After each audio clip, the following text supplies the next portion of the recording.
Once again, it is time to see who will be baptized by violence and physical fortitude and mental endurance, where we will see a steel cage match if someone quits once again, advantage to possibly gain in a stipulation in the AEW Women's Tag Team Tournament, a ton of money on the line, and 1 year later, does somebody get much overdue payback and causes the top 1% to finally lose some dividends, proving my further point.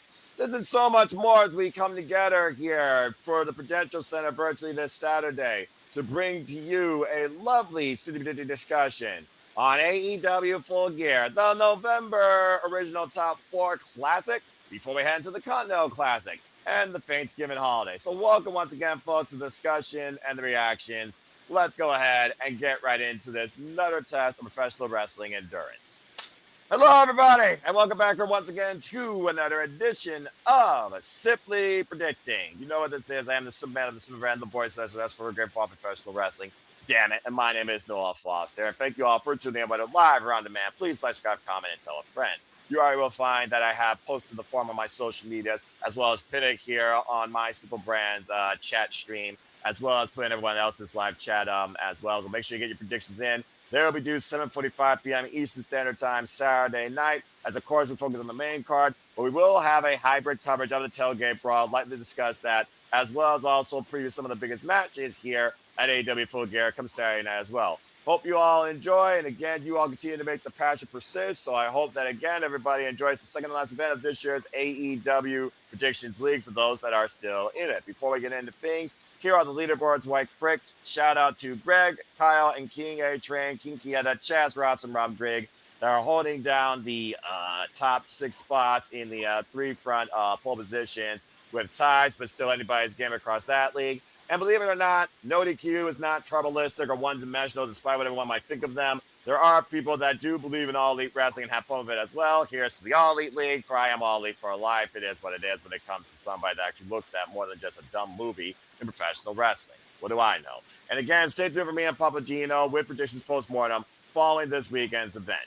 All right, before we get into things, let's go around the horn and see what everyone feels about this upcoming Saturday's pay-per-view. First and foremost, the man represents his NXT. He just got done with the call of night 1 of Gold Rush, and it's great to have him back here, not only in a better mindset, but in a better place. Quite literally, the Renegade Wrestling, JJ Williams. JJ, how are you, and how you feeling about Full Gear this Saturday?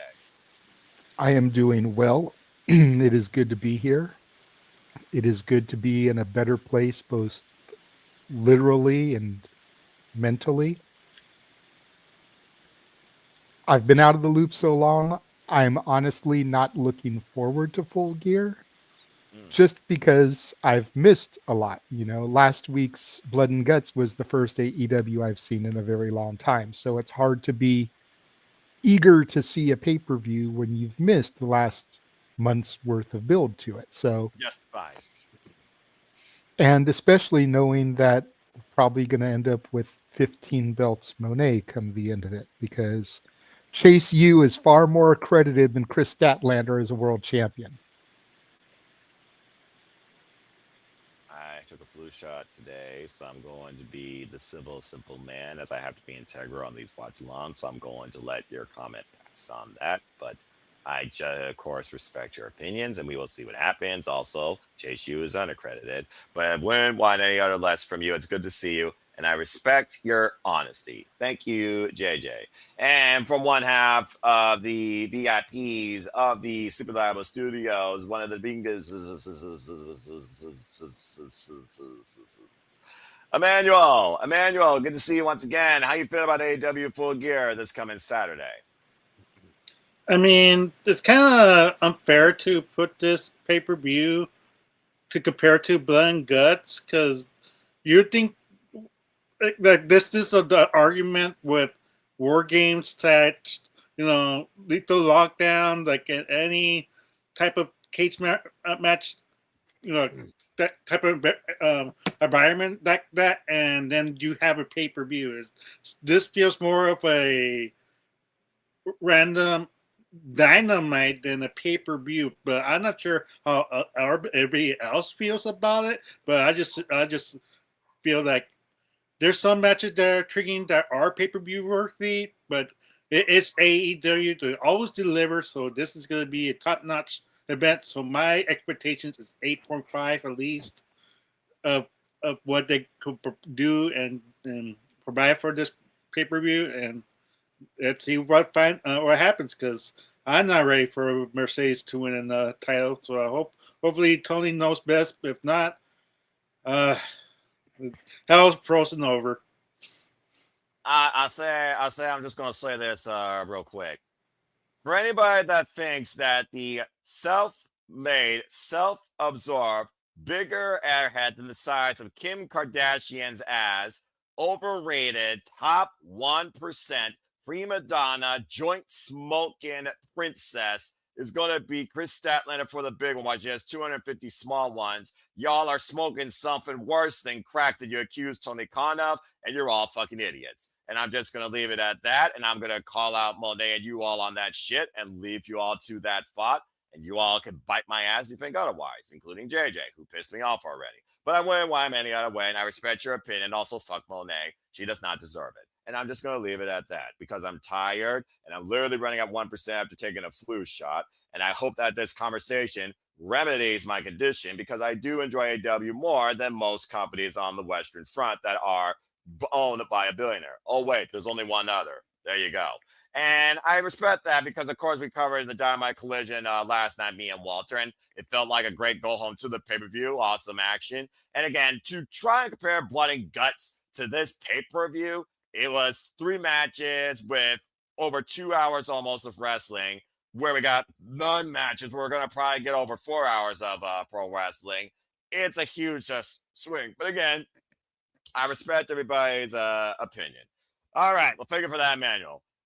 Certainly now, well, I guess I'll bring him in here because he also decided to bring in. So I'll acknowledge him momentarily, Avatar Man. But in the meantime, also joining in once again, a regular lately of City Predicting and a regular here in the Suburban Studios, usually in the chat for Saturday Shenanigans, Charles Schultz. Charles, good to hear you. How you feel about AEW Full Gear, my friend? I'm feeling good, but I'm also on the same boat with JJ earlier. So there you go. All right. Fair enough. And again, I like how he truly keeps it simple. It's almost like he literally has learned the ways of the simple man. Respect. All Sometimes. right. Sometimes and other times not. Fair enough. And last but not least, one half of the Canadian Connection. Shout out to our Canadian friend Ash. If you haven't already, subscribe to Batty for Wrestling and stay tuned for her and Attila to start a pop culture podcast. It's good to hear Nick Ferrantes, and shout out to Mrs. Ferrantes, who is learning what professional wrestling is and brings her own humorous takes. Nick, good to hear you. How you feel about AEW Full Gear? Thanks for being part of the show. No, what's going on, buddy? What's wrong? What, are you not feeling well tonight? Yeah, I had a flu shot this morning. I literally woke up 10 minutes ago, so I'm a little bit out of it. It's okay, man. Listen, I saved you. I saved you the agony. Right now, you need to save your phone reception because I hear you are partly wet. I don't know. Are we good? Can you all hear me? Y'all hear me? We're good. You now. Mm-hmm. Okay. Charles, what's up, buddy? JJ, always a pleasure. Emmanuel, it's always good to see you, buddy. There we go. We got AEW Full Gear this weekend. Should be I wouldn't say I'm looking forward to it. It's going to be a good show. But you know, once we deep dive more, we'll talk about some wrestling. Yeah, that's pretty much the plan. And shout out to the 20 of you so far that's putting your predictions, including not limited to Daniel, Draco, Walter Cruz, Jeff Chadwick, Sienna Chanel, Mikey, Cass, Darren, Dwayne Atkinson, Dave Scheffler, and of course to all the others. Again, predictions are final 7:45 p.m. Eastern Standard Time Saturday night. And shout out to No DQ that did their predictions video earlier. So yeah, No DQ as Aaron Riff. He endures this because he actually makes a living off of it. As knowing that he'll be watching it, he'll be reviewing it. He's crazier than me, but mad respect. All right, well, again, you all know how I feel about AEW pay-per-views. 9 out of 10 times they don't miss. Full Gear, I used to hold up as one of my annual favorites, but now the fact there's like 9 pay-per-views a year, I'm curious to see where this stands. We've already had so many great matches of pay-per-views this year. JD, I did see your hand. You got something to say real quick? I think it's really telling that an AEW fanatic like Nick isn't really looking forward to Full Gear. I must rebuttal on you on that one, kind sir. Honestly, and I keep going back to it. And I know it's already. I know that our very lovely friend Ropes has also said it too. Ever since MOB started, and I know it's been over for a couple weeks now. It's just I haven't really gotten back into it. I think Blood and Guts was the first show since before baseball that I've actually watched an entire show. So it's like for me, like I haven't been watching it on the reg. So Fair. yeah. Again, as somebody that is all elite since day zero and do watch it on the reg, of course, I'm looking forward to it. And again, to our impromptu watch along, I know it that surprised everybody. Walter, you crazy madman. That was some of the most fun I had in a long damn time, probably since Blood and Guts. And again, it's a different type of show. It's the annual pre-Thanksgiving tradition. And of course, we're going to head into the Continental Classic next week. And stay tuned, folks. We are covering Thanksgiving Dynamite as a tradition next week, Wednesday night. But I figure without further ado, Sleeping Disney community, palace, AEW enthusiasts, sickles, diehards, hardcores, simple people like me. Let's get right into it. So again, AEW Full Gear comes this weekend exclusively on HBO Max for HBO subscribers. $39 plus tax. Right, cheaper than most stuff you can actually do anymore in this wrestling business. So I'm going to go to a show for the other company. Again, this will be coming from the Prudential Center, a regular spot for AEW, of course, as we know. And again, it will be this coming Saturday, 8 p.m. Eastern Standard Time. Prior to that, there will be on YouTube a 0-hour pre-show discussion. Most likely with RJ City, Renee Paquette, and Double J, Jeff Jarrett. However, there also will be some action on TNT and on HBO Max for those that want to get a taste of what the AEW style brings. And if you're a fan of Costco, I still don't understand why this is a thing, but it is what it is. Before we get into the main card, as of course we don't acknowledge pre-show matches anymore in any predictions leagues because of the integrity of the value of pay-per-view and even PLD matches for that matter. Here is your tailgate brawl that we will be covering and probably previewing some of the biggest matches during the commercial breaks. We have $200,000 on the line at Tailgate Brawl 4 with the Bang Bang Gang, Big Bill, Brian Keefe, the Unacclaimed, and the Outrunners. The CMO Trio Shimons is on the line. So Sky Team, Mascara Dorado, Mystico, and of course, running mates take on the Don Callis' family. Of course, Kazuchika Okada, Hechicero, and as Don Callis said on Wednesday night, the return of Ikonoza Takeshita, Kazuchika Okada is not happy about this. I sense something bigger is going to happen than just the value of the championships. If you're wondering how this match happened, Okada beat Mascara Dorado in Double Jeopardy on Wednesday Night Collision Dynamite. So that's why that match is a thing. And Eddie Keys and Hook continued their winning ways as a tag team towards the tag team ranks, this time taking on the Workhorsemen. And as I said before, we have, you're looking at that right, Big Justice and QT Marshall, Boom and Doom, as they're calling themselves, taking on Roppongi Vice after being attacked during last time we covered the tailgate brawl at Wrestle Dream. Again, that is your tailgate brawl, so stay tuned for more coverage of that this Saturday. Okay, now that I got that out of the way, let's go ahead and get into serious business. And speaking of serious business and serious money, Dr. Evo style, let's talk about the biggest money match in AEW history for, how do I say this eloquently as possible? $1 million. Because Kenny Omega and Jurassic Express are taking on Josh Alexander and the Young Bucks. And you are reading that correct. This is not Howie Mandel running Deal or No Deal. This is not Meredith Vieira or Regis Fielding, God rest his soul, who wants to be a millionaire. This isn't even those overrated, short-run, rigged reality shows on Fox. This is a $1 million trios match created by Don Callis. What the fuck? Anyway, Kenny Omega, of course, has been at odds and with Don Callis and Jurassic Express as they kind of bury the hatchet on the past. Of course, now the Young Bucks are broke as a joke, and everyone is kind of humoring it. But Don Callis is trying to get them to join their family. This past Wednesday on Dynamite Collision, we saw the Young Bucks and Josh Alexander beat Skyflight, Dante and Darius Martin, and Scorpio Scott. And of course, they were waiting to see if the Young Bucks was going to officially answer.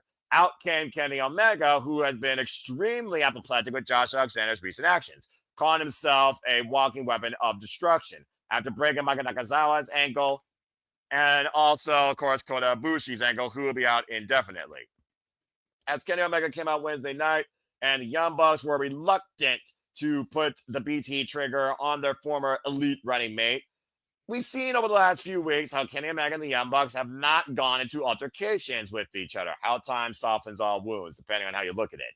And in the meantime, Jungle Jack Perry and Luchasaurus, who apparently knows how to use a vacuum, they have now learned to coexist with Kenny Omega. And now we're going to see these three men together and possibly a final answer on the Don Callis family as we know it. I got to imagine if the Young Bucks and Josh Alexander wins, they will join the Don Callis family. If Kenny Omega and Jurassic Express win, and of course the Young Bucks have a mixed history at Full Gear, winning the AEW Tag Team Championships during the pandemic, losing to Kenny Omega and Chris Jericho and throwing a hissy fit, I believe that was 2 years ago. Of course, the Elite, Kenny Omega, and the Young Bucks came back to carry on Wayward Son by Kansas to be involved in the AEW Trios Championships. That led the Best of 7 series that JJ saw at the Fabulous Forum, etc., etc. It's one of those things. I look at this match, money tag aside, I can do a lot with $1 million, so I will say that. I do think we need to try and finally bury the hatchet on the Don Callis family agenda towards Kenny Omega, because this is kind of getting ridiculous. If there's some things I'm going to say that are flaws in AEW, Don Callis on the mic, Mercedes Moné on the mic, and Ricochet on the mic. And I'm just going to leave it at that because that's not what we're here to talk about. So again, you all know how Sleeping Diddy goes. Someone's going to open the ballot. We're going to get a prediction out here, and we're going to see if we agree or disagree. If anyone disagrees, they'll be able to bring their own sub-tangent. If everyone agrees unanimously, then we move on. So that being said, we're going right around the horn, and that means the guy right next to me, Avatar Man for Undercredited University, JJ Williams, will kick things off. And it includes a couple of his favorite people that he's known since probably childhood. So this should be subtle and fun. So JJ, Kenny Omega and Jurassic Express versus the Young Bucks and Josh Alexander, Don Callis family itinerary aside, $1 million on the line. What do you think about this? What is your final answer? What is your prediction on this trios match? Well, Jurassic Express and Kenny Omega are going to get the W here because if the Young Bucks win, that means Josh Alexander has to win. I don't think Josh Alexander has won Jack Diddley shit really since coming to AEW. At least not anything of importance, and definitely not anything on a pay-per-view. So we can't break that tradition here. Eloquently said. All right. So that Stop me when I'm telling lies. No lies to that bad. And to your point, I also agree. And by the way, before I open up to everybody else, again, to the 20 that put in the prediction so far, it's unanimous for Kenny Omega and Jurassic Express. Might I add, Jurassic Express already are in possession of $600,000. As we, of course, saw them win $500,000 in a big money tag match against the Young Bucks at Wrestle Dream. Just putting that out there for y'all to remember. So that being said, the ballot's been set for Kenny Omega and the Jurassic Express. Does anyone have a disagreement towards this? Going once, going twice. Really? And here I thought it was going to be one of the easiest matches of the night. All right, Charles, I acknowledge your disagreement ballot. Why do you think that the Young Bucks and Josh Alexander are going to win this? And do you believe that this will mean the Young Bucks will join the Don Callis family? If nothing else, they probably will be by force because Don Callis is going to force their hand. I'm more leaning towards that. Force only for because at the end of this, I do expect the Bucks to reunite with Kenny. It's gonna happen, but it's probably gonna happen way later. So for now, I see the Young Bucks winning this with Josh Alexander. Well, it's and not I'll be crazy enough to say Kenny gets pinned by Josh Alexander. Damn. Well, I mean, they set up the one-on-one match, and then we're good to go. I mean, you know, there is that. I mean, again, Kano Classic, Josh Alexander might be in it. Kenny Omega, the jury is out based on the diverticulitis. There's a reason why. I highly doubt Kenny's going to be in anything like that. Yeah, I agree. If Kenny from years ago could, but not now. Not right now. That's a fair sub-tangent. And again, Josh Alexander did apply the ankle lock on Kenny Omega this past Wednesday, so he is not coming in here at 100%.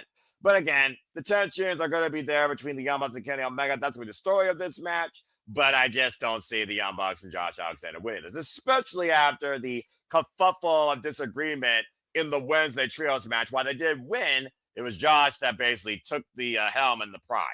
But okay, with that being said, that was a fair analysis. But I don't think no one else agrees with you here because you were the only one that raised your hand. So that being said, it is 4 for Kenny Omega and Jurassic Express, and I'm sure Ash agrees. Hello to our Canadian friend, Ash. Hope that work and everything's doing well. You're not too tired. Again, just take it easy this evening, my friend. Make sure you get your predictions in. And 4 for Kenny Omega and Jurassic Express, where 1 went with the Don Callis family's future members, possibly in the Young Bucks and Josh Alexander. All right. Well, thank you for that, Nick, and good job, everybody. See, this is how simple it can be sometimes when I don't have to deal with too much chaos, and also I'm working on 5%. Amanda, I do see you got your hand up. What you got to say real quick? Again, who's paying this $1 million? Is Tony Khan just dropping $1 million? Like, where do I sign this, Tony? I'll gladly participate in this match for $1 million and get my ass beat for free, like for $1 million. So thank you. So Manuel, call me Tony Khan. So Manuel has willingly decided to show what he would do for $1 million versus what he's willing to do for a Klondike bar. Okay, then, Charles, I see your hand up. What? Go. Okay, hold on. Well, no, go ahead. Call on Charles. He did raise his hand the proper way. I just tried to pipe in. I'm signed with Manuel. I'm having the same thought process as Manuel. All right. Shit, So what I was going to say is what I've always wondered is it $1 million that has to get split, or does each member of the team get $1 million? It's split. It's $1 million split. It's always split in money matches. It's always split. See, all the more reason for the Young Bucks to lose then, because they're only going to walk away with $333,000. That's not going to help them. Well, I mean, they'll lose that in a week. No. Between their shoe collection. They got $70,000 on average that they spend apparently on shoes, and the pyro is about with the entrance like $50,000. We saw their. They still owe money from using Hanson that time. They're in the negative. That's fair, honestly. Who gets $1? Nick, you had something to say real quick? I saw you on mute. I'll be honest. Hopefully, after Full Gear, we don't get any more money matches. I get it. I understand it. Mm-hmm. I understand the story and the context in which they're using it. But Tony has a very bad habit in overdoing things and overplaying certain ideas. We literally have 2 of these matches on this show. There's a $200,000 match on the freaking tailgate brawl, and then $1 million match on the main card. What are we doing, Tony? He's and I say this with all love, he's killing. Like, I get the storyline. I get why he's doing it. I get the participants involved. I get the story. Yep. It's too much. It's too much. Yeah, back-to-back pay-per-views as well. I've heard of sports competitions and big money fights, but this is effing ridiculous. The last time $1 million mattered on my television screen was when High Mandel was trying to give it out on Deal or No Deal. I haven't believed in $1 million being of value since. Yeah, anyway. like it's getting a little bit ridiculous. And there's a lot of things I'm gonna say, and this is maybe goes to JJ's point of, I know that Noah, me and Noah's probably 1 and I'm number 3 in the AEW fandom department for us. Yeah, Ash is probably there in 2 or 4. The jury is out again. She works for charity, constantly works. God bless her. Continue. But you're gonna hear me say this a lot during the show. Just, Tony, why do we need this again? Like, there's gonna be a lot of times during this show and this predicting that you're gonna get that. Bucks remain broke. The broke Bucks. I'm over it. We need to. It's time to flip the page on this story. I'm over it. I'm over broke Bucks. Loved it. It was great. It was funny. I'm over it. Yeah, they're not even the young American Bucks anymore. They're the young Canadian Bucks, because we know the Canadian dollar is worth less than the American dollar. That's Also accurate. Okay. Yep. Well, that being said, Love you, why? Nick. Love you, Ash. Yeah, and I was like I was Damn. totally planning a trip to come out and see you and everybody in SoCal. Fuck you guys. I didn't say anything. And Damn, We'll damn. see you in April in Vegas, Nick.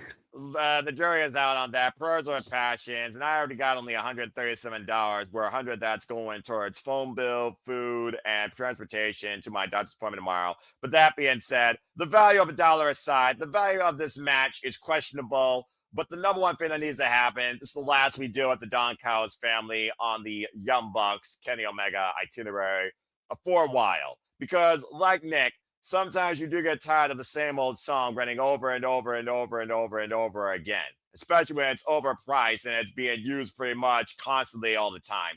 And I'm not just talking about AEW either.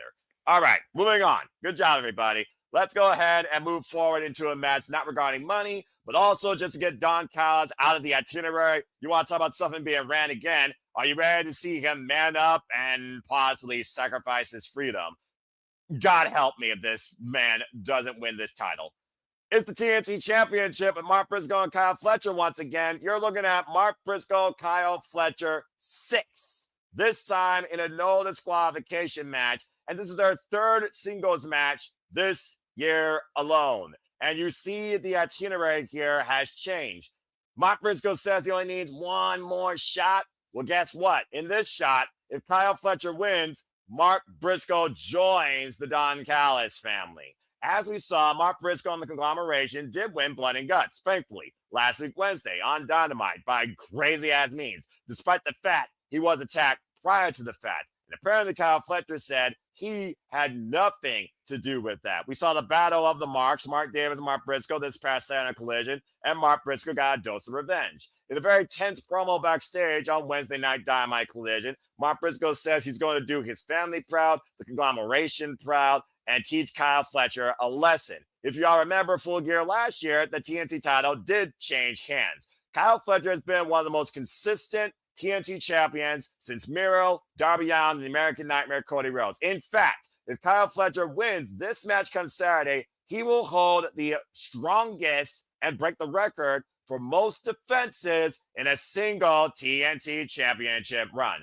It's Mark Briscoe's freedom versus Kyle Fletcher's continued legacy to be the greatest TNT champion of all time. The bottom line, do you think there's finally going to be a new face of TNT, or will there truly be a new member of the Don Callis family? And will you say his full name and still TNT champion? Mark Briscoe, Kyle Fletcher 6. The record stands currently right now, Kyle Fletcher 3. Mark Briscoe 2. After Kyle Fletcher won with a low blow at Wrestle Dream, and another very competitive match. These two have brought the worst and the best out of each other. This is one of those rivalries where honestly each man has man up and stepped up each time they face one another. But again, like Nick said earlier, something's got to give here. It doesn't get more of a definitive point than this. Tie the record, win the title. That's my subtle opinion. But let's see what you all think. And this time it starts with Emmanuel. So Emmanuel, do you think there's going to be, once again, at Full Gear, as we saw 1 year ago, a new face of TNT, and is his name Mark Briscoe? Who you got winning this match? This is a tough one, to be honest, because I'm liking Kyle Fletcher's title run right now. But at the same time, I was seeing before that you came on, I was seeing the No DQ review. Check it out if you haven't yet. After this, you could check it out. Cheap plug. Cheap plug. Yep. Anyways, they mentioned a good point. Like, if Kyle Fletcher wins, this means Mark Briscoe is going to be like John Cena joining the Nexus type of snick.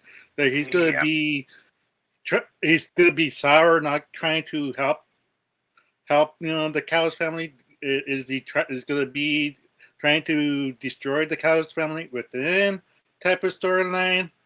Like, do we really want to see that from AEW? I'm not sure, to be honest, but let me near. So, and I really don't want to see that kind of storyline, to be honest. That's why I'm going for Mark Briscoe to win this title. Hopefully, there's more meaning of him winning lately and getting pushed and pushed and pushed. He's in the way up So I only see great positives from this guy, and Tony Khan did a good job trying to boost him into the title picture. So that's why I'm going for Mark Briscoe, and he doesn't join the Don Callis family.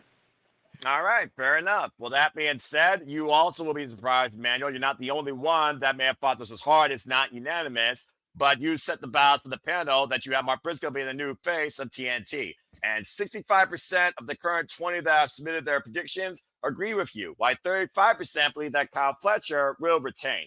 Well, let's go ahead and see what else thinks before we move on. Are we all in agreement that Mark Briscoe will win? Well, I didn't even need to finish my sentence. And wow. Okay. Well, either we got some varying opinions here on this, or Emmanuel, you and I might be the odd ones out here in favor of 3-2, just like the record. This should be interesting, but I like the fact that this match actually has some context that people want to talk about. We'll start with Jared since I saw his hand first. Then we will go with Nick and then Charles as he came on screen. So, JJ, what do you guys say regarding this? Do you actually think Kyle Fletcher does retain? We've already seen him defend against Tomoshi Hiromu Takahashi, your boy Scorpio Sky this past Saturday on Collision, Mark Briscoe, as I said earlier, and he's already had 8 successful defenses. He's also had a shot at the AEW Men's World Championship, which makes me believe he has a strong upside to be one of the biggest people to carry this company. But Mark Briscoe and the WBDD nonsense aside from a long time, it would be nice to see Mark Briscoe finally win gold in AEW, let alone the TV championship of Warner Bros. Discovery's channel. I'm just saying that'd be kind of funny. So why do you either disagree or what do you have to add further to this? Go ahead, sir. You're muted. See, I was all ready for Mark Briscoe to win the title here. Oh, okay. But you went and fucked all that up. When you gave your glorious introduction to this and you said that if Kyle Fletcher retains, he will have the most defenses successful in a reign. Yes. Tony Khan is all about history making. Tony Khan is all about breaking records. Shadies. Sorry. You're Make fine. sure I didn't get anywhere. The cold season. Continue. For that reason and that reason alone, Kyle Fletcher will retain. He's going with the stats. That boy Mike will see if he This is where stat is where it's at. Not in that title match. JJ? This is where the stats are where it's at. I'm just going to leave the man alone because, again, there's no point of me showing Hainan levels of anger and biased visceral nature because I am above that, for I am a simple man. But, okay, I respect your opinion. Well, that being said, we got partisan opinions here, and even Ash is torn here. The fact that the TNT Championship right now is torn in debate shows how Kyle Fletcher has really elevated, in my opinion. And, yeah, I mean, Nick, it is one of those things where Tony Khan is about stats, is about history, but he also has broken convention when it comes to 50-50 booking multiple times over in AEW. Who got the win last time? Oh, yeah, the protostar, Kyle Fletcher. In fact, their 2 singles matches this year, Kyle's won both. So third time the charm, in my opinion. I'm just saying. Sometimes JJ data is not the only metric you need to follow. This isn't WWE, thank Christ. That being said, Nick, what you got to say regarding this? Go ahead and add your thoughts. I'm taking it in a different route than JJ. Do tell. We are in the business. We are in the TV business. We are, and as much as people want to moan and groan, we are here to create weekly episodic television. If Mark Briscoe wins, where does Mark Briscoe go from here? Nowhere. If you want to, we're here to talk. Listen, we all know that the AEW don't tell story marks out there who criticize AEW for not telling stories. Well, here's a story that you can tell. You can have Mark Briscoe lose this title, lose this match. You can have him join the Don Callis family. He can be the whipping boy for Don and Kyle. Have him do heinous things. Have him be that that pawn that you just throw away. have that. Listen, we have a pay-per-view coming up in December called what? World's End. Why not build to Mark just getting bloodied and beaten and put out to pasture by Don Callis every single week till we get to the point where Mark goes, you know what? I had enough. I will put my career on the line. And you can have a title versus career match at World's End where Mark wins it. And you know what? You can even have Mark's family play into this. You can have all of his kids maybe come out one Dynamite and tell Don, we want our dad back. We're here to create compelling content. This is a perfect opportunity to do that. So I have Kyle winning. I hope that Tony sees it and Tony can tell this story in the best way possible and continue telling this story. And yeah, I would have Kyle lose and then run. I mean, yeah, rematch galore, but have him run it back at World's End, and you do title for career, and that's where Mark wins it to start the new year. I appreciate the outlook, but also the context of story, movie versus in-ring competition, AEW versus WWE. I hear the word story, and sometimes you people piss me the fuck off because you don't know whether you're watching a movie or whether you're watching something that's competitive in a ring.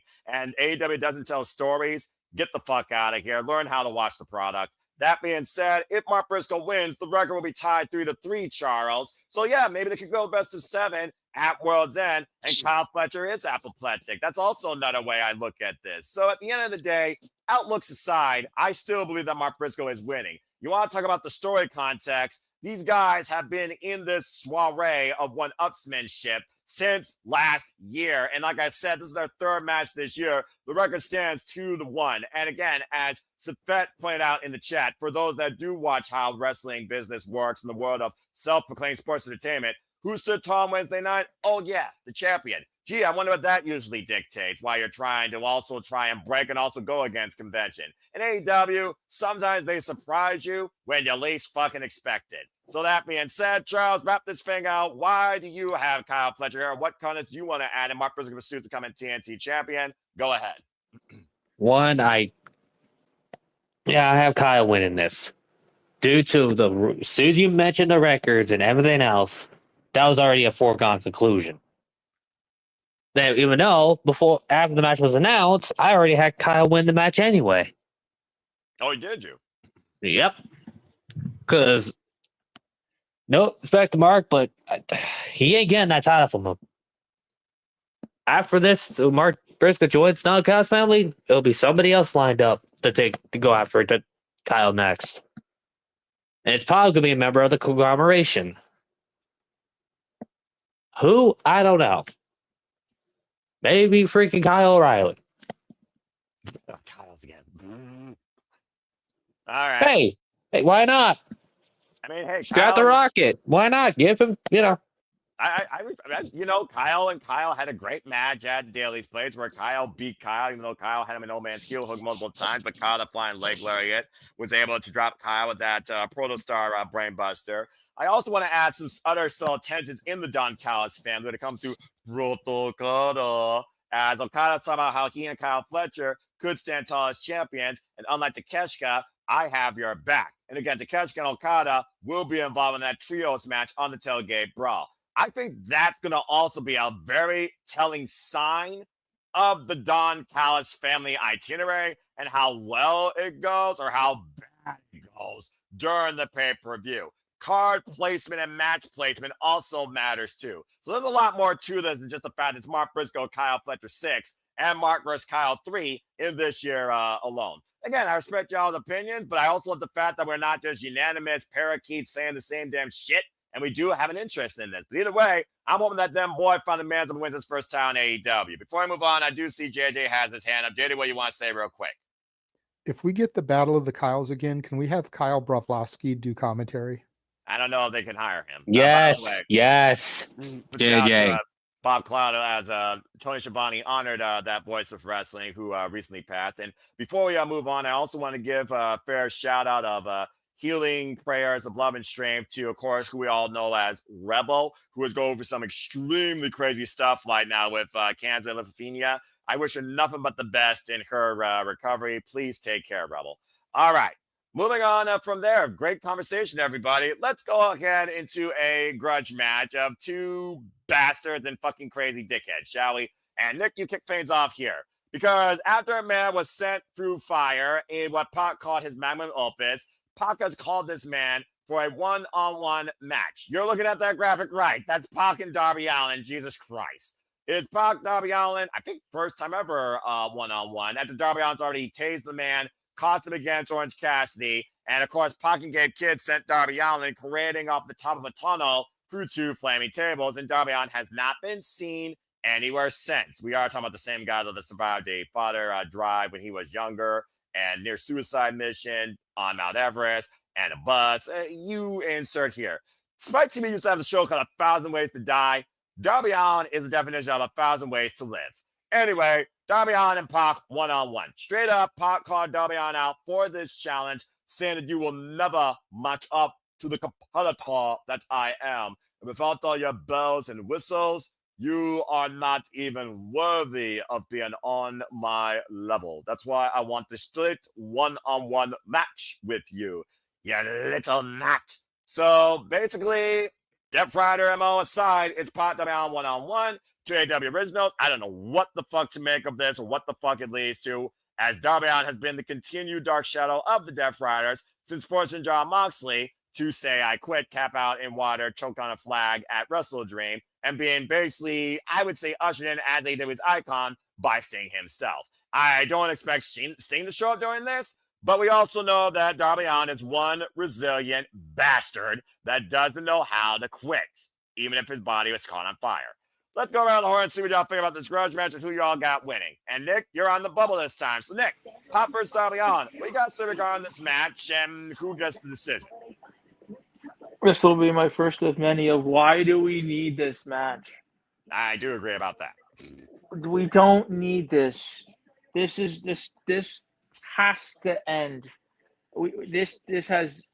I get, like, do they want Darby on the pay-per-view? Do they want Pac just on the pay-per-view?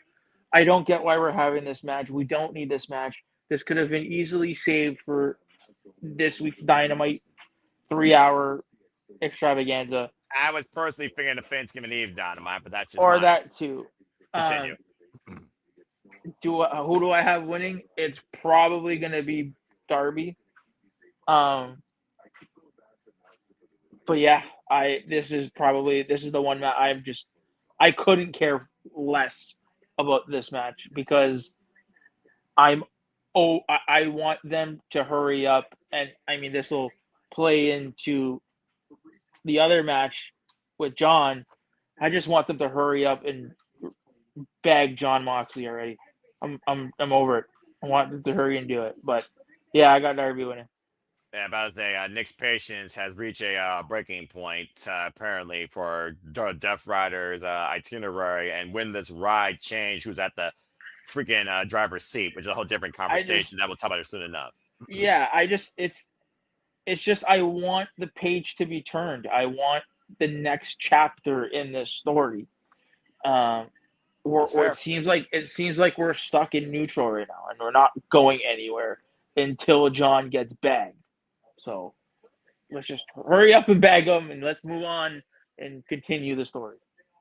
Well, until somebody works as hard as Brian as Jon Moxley, you might be stuck in neutral because, to your point, Jon Moxley's been the constant in AEW, and his Death Riders have basically been following that MO. How much longer does it go? Who knows? Good luck in that mindset, Nick. That being said, he opened the bout for Darby Allin, as I opened everybody else. 75% actually went with Darby Allin. It is not unanimous. 25% went with Pac, because I don't think they don't know what the fuck is about to be ahead here with this. And Lord knows why it might be one-on-one. When you face a Death Rider, you're never one-on-one. So keep that in mind as well. So that being said, he's got Darby Allin. Does anyone have a disagreement before we move on? Well, I just saw a private chat. So, Charles, go ahead. As Emmanuel and JJ remain stagnant, so I'm going to assume that they have the same opinion as Nick on multiple facets. Charles, we got to say real quick before I move on, because I also do agree with him. I think Darby Allin is going to win. One, I do agree Darby is winning, but Nick, I'm just gonna say this now. They're probably the way this going, Death is probably not gonna end until literally World's End. At this point, when Moxie's it world would be comes crashing down, It would be poetic. I'm not going to lie, especially that's with the name. where we're. So Nick, we're gonna tolerate it one more time, buddy. And You as probably we say all come- know, when it comes crashing down, it hurts inside. brother. And also, of course, we know what probably would You get know a what? death If by- someone did say that, I would be disappointed. If someone did not say that. I wouldn't, but then again, he was on WCW. All right, Manuel, you got something to say real quick?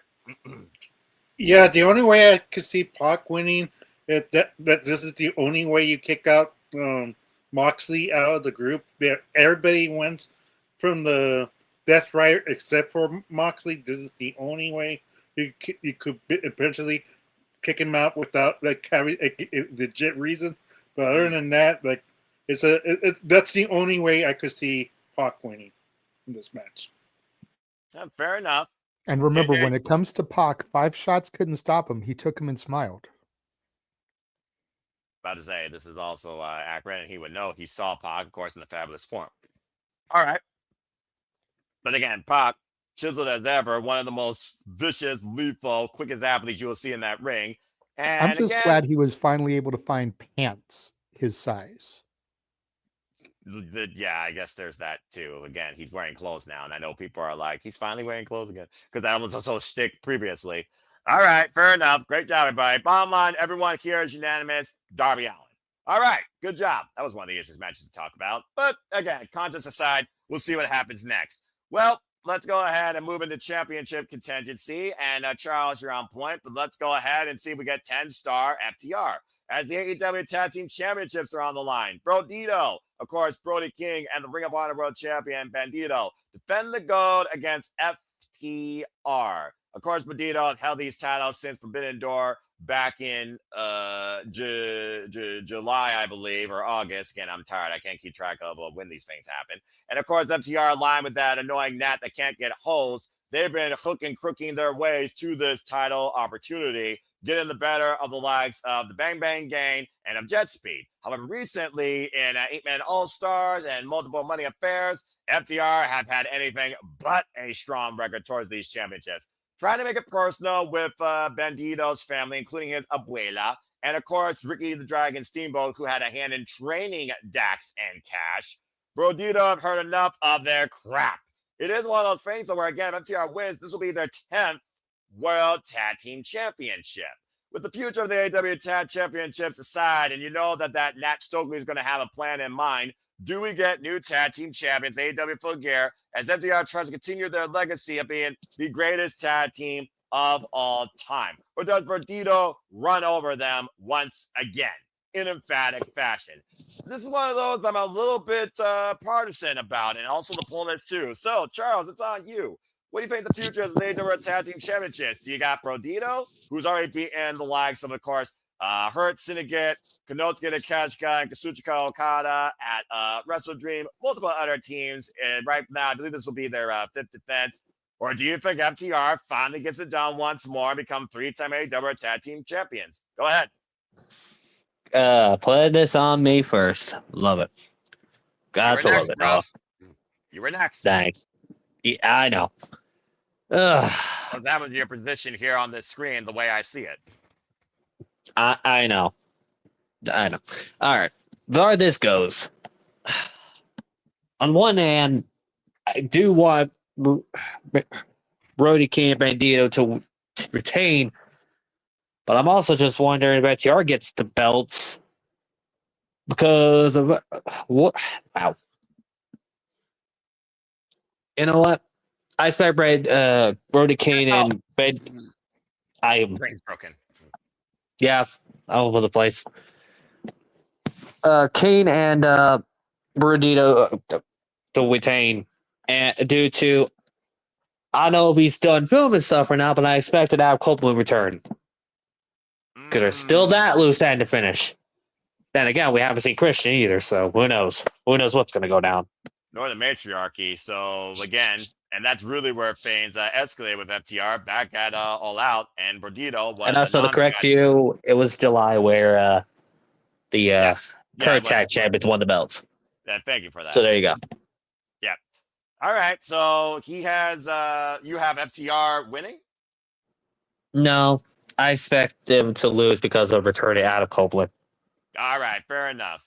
This will be also, by the way, Brodido's sixth defense after a four-way ladder match against Young Bucks, Jet Speed, Don Callis family, Gates of Agony, and as I said before, the Don Callis family at Wrestle Dream, and also the Death Riders and AEW Dynamite, Claude Castagnoli, and Willa Yuta. Okay, so he has the champions retaining. Let's go around the horn and see if anyone else has a different opinion, because I will say right now, I agree with Charles. I still believe the champs are going to retain as well. All right, we got two of them. Nick's hands was up first, and then JJ. Nick, go ahead. Lend your thoughts towards this. Why do you have FTR winning? I was there. I was there when what they did to poor old Beth. Okay? You were. I was there. If you guys don't think that motherfucker has a vendetta against these guys, y'all are crazy. They're gonna win. FTR is gonna win the tag team titles, and Edge will be right behind them. I think we get an Edge return, Edge and Christian return, because realistically, and let's be truthful, Tony's chomping at the bit to put the tag team titles on CNC. I look at FTR as nothing but transitional champions. They'll hold the belts. We'll probably get a AEW's version of tables, ladders, and chairs TLC match, and that will probably be FTR, CNC, and the Bucks. So I have FTR winning the titles. All right, fair enough. And JJ, with that being said, last time FTR held the tag team championships was 2023 as two-time champs for 185 days, of course, losing them to the Young Bucks. And so far, FTR have not won a match since October 18th. They lost down a $400,000 eight-man tag. They, of course, lost out in a tag match against the Bang Bang Gang.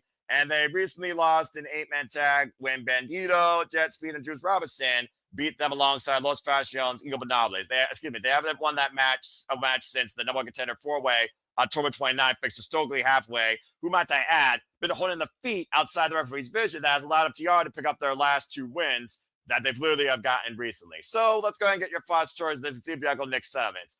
What you got to say regarding this match? Who you got leaving at the tag team championships? You've been kind of partisan when it comes to this teaming of Brodido, of course, Brody King from your stomping grounds, Steel Brothers Wrestling Academy, Bandido, notorious Ring of Honor World Champion this year, some of the best matches of his career this year, and one of the hardest workers this year. So what do you got to say?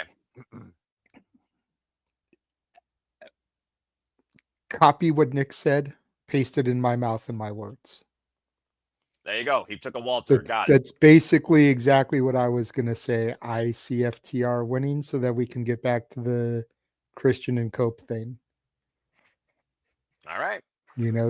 That's where that story ends, is Christian and Cope defeating FTR, who turned their backs on Cope and becoming the tag champions. That's where that story ends. Exactly.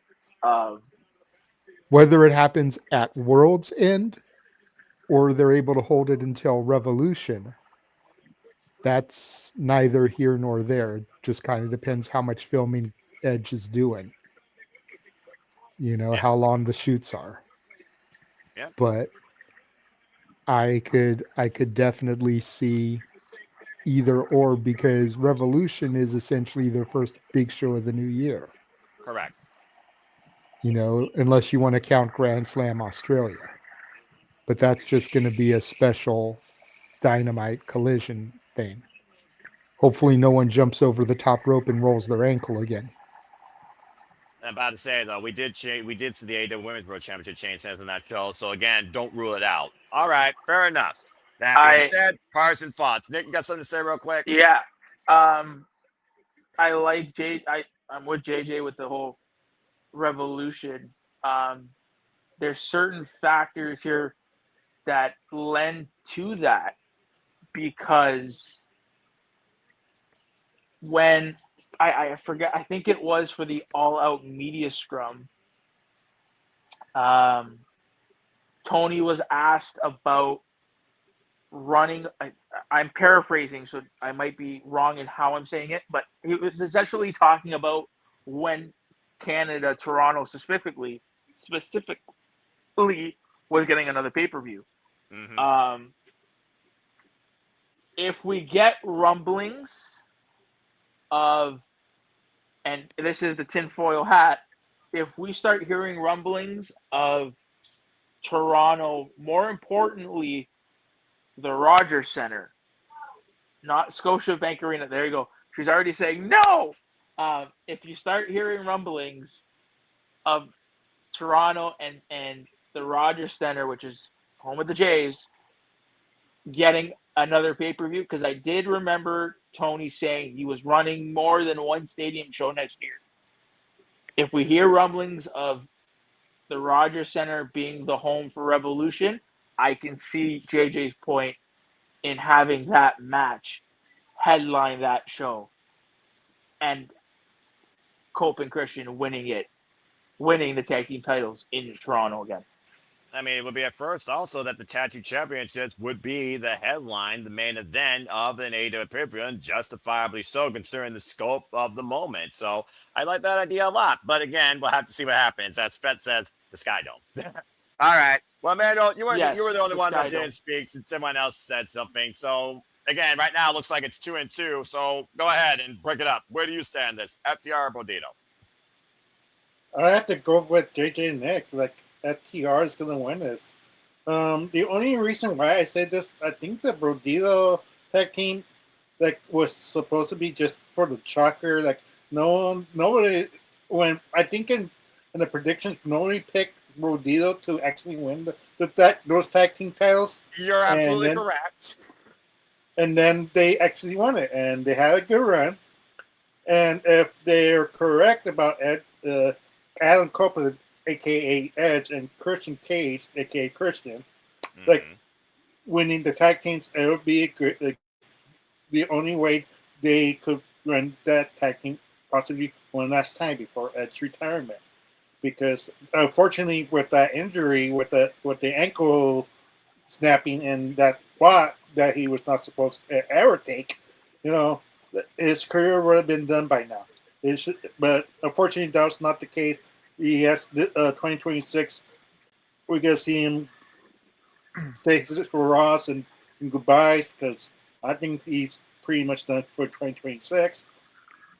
Which is just a matter of time he's going to announce it, that he's going to retire in 2026 and let's see where he goes, because I don't know who dethrones the Christian and Adam at this point in the future, but that's a long time booking that they worry earlier on. All right, fair enough. Nick, I do see your hand up. What you got to say real quick before we move on? Just sorry. And I think if we do see the title change this weekend, it lends into how far along is Buddy Matthews' injury progress. Because, I mean, when Buddy gets back, you have to reunite the Hounds of Hell. You're not just going to leave Buddy on his own. Right. I think Bandido has put enough stock in his name to where he can go on a singles run. Hell, you can give him. I feel like you can give him the unified title. I think his stock has risen that high in the past 8 to 10 months. So it just, a lot of things just kind of snowballing to make me also think I can't see them holding on to the titles. Okay, fair enough. Again, I do love the fact that we do have partisan thoughts here about some of these bigger matches, especially for the championships. And again, FTR, they've definitely been one of those teams that has pushed the AEW Tag Team division to even stronger limits when it comes to a competitive nature, as they've always had. I look back at NXT TakeOver where they took on American Alpha and DIY. And we've already seen nods back to those. All right. Well, good stuff, everybody. Also, Stokes and Nat. Let's go ahead and move on to our next match and change things up here since everyone's done a match. Let's go this time to Emmanuel for this one. And speaking of Death Riders, here's the guy once again, because for the first time ever, we're getting John Moss versus Kyle O'Reilly in no holds barred. course, this escalated from the fact that Jon Moxley has quit now, not once, but twice. As Kyle O'Reilly has had Jon Moxley's number as late, has been his kryptonite. I say that as this is brought to you by DC.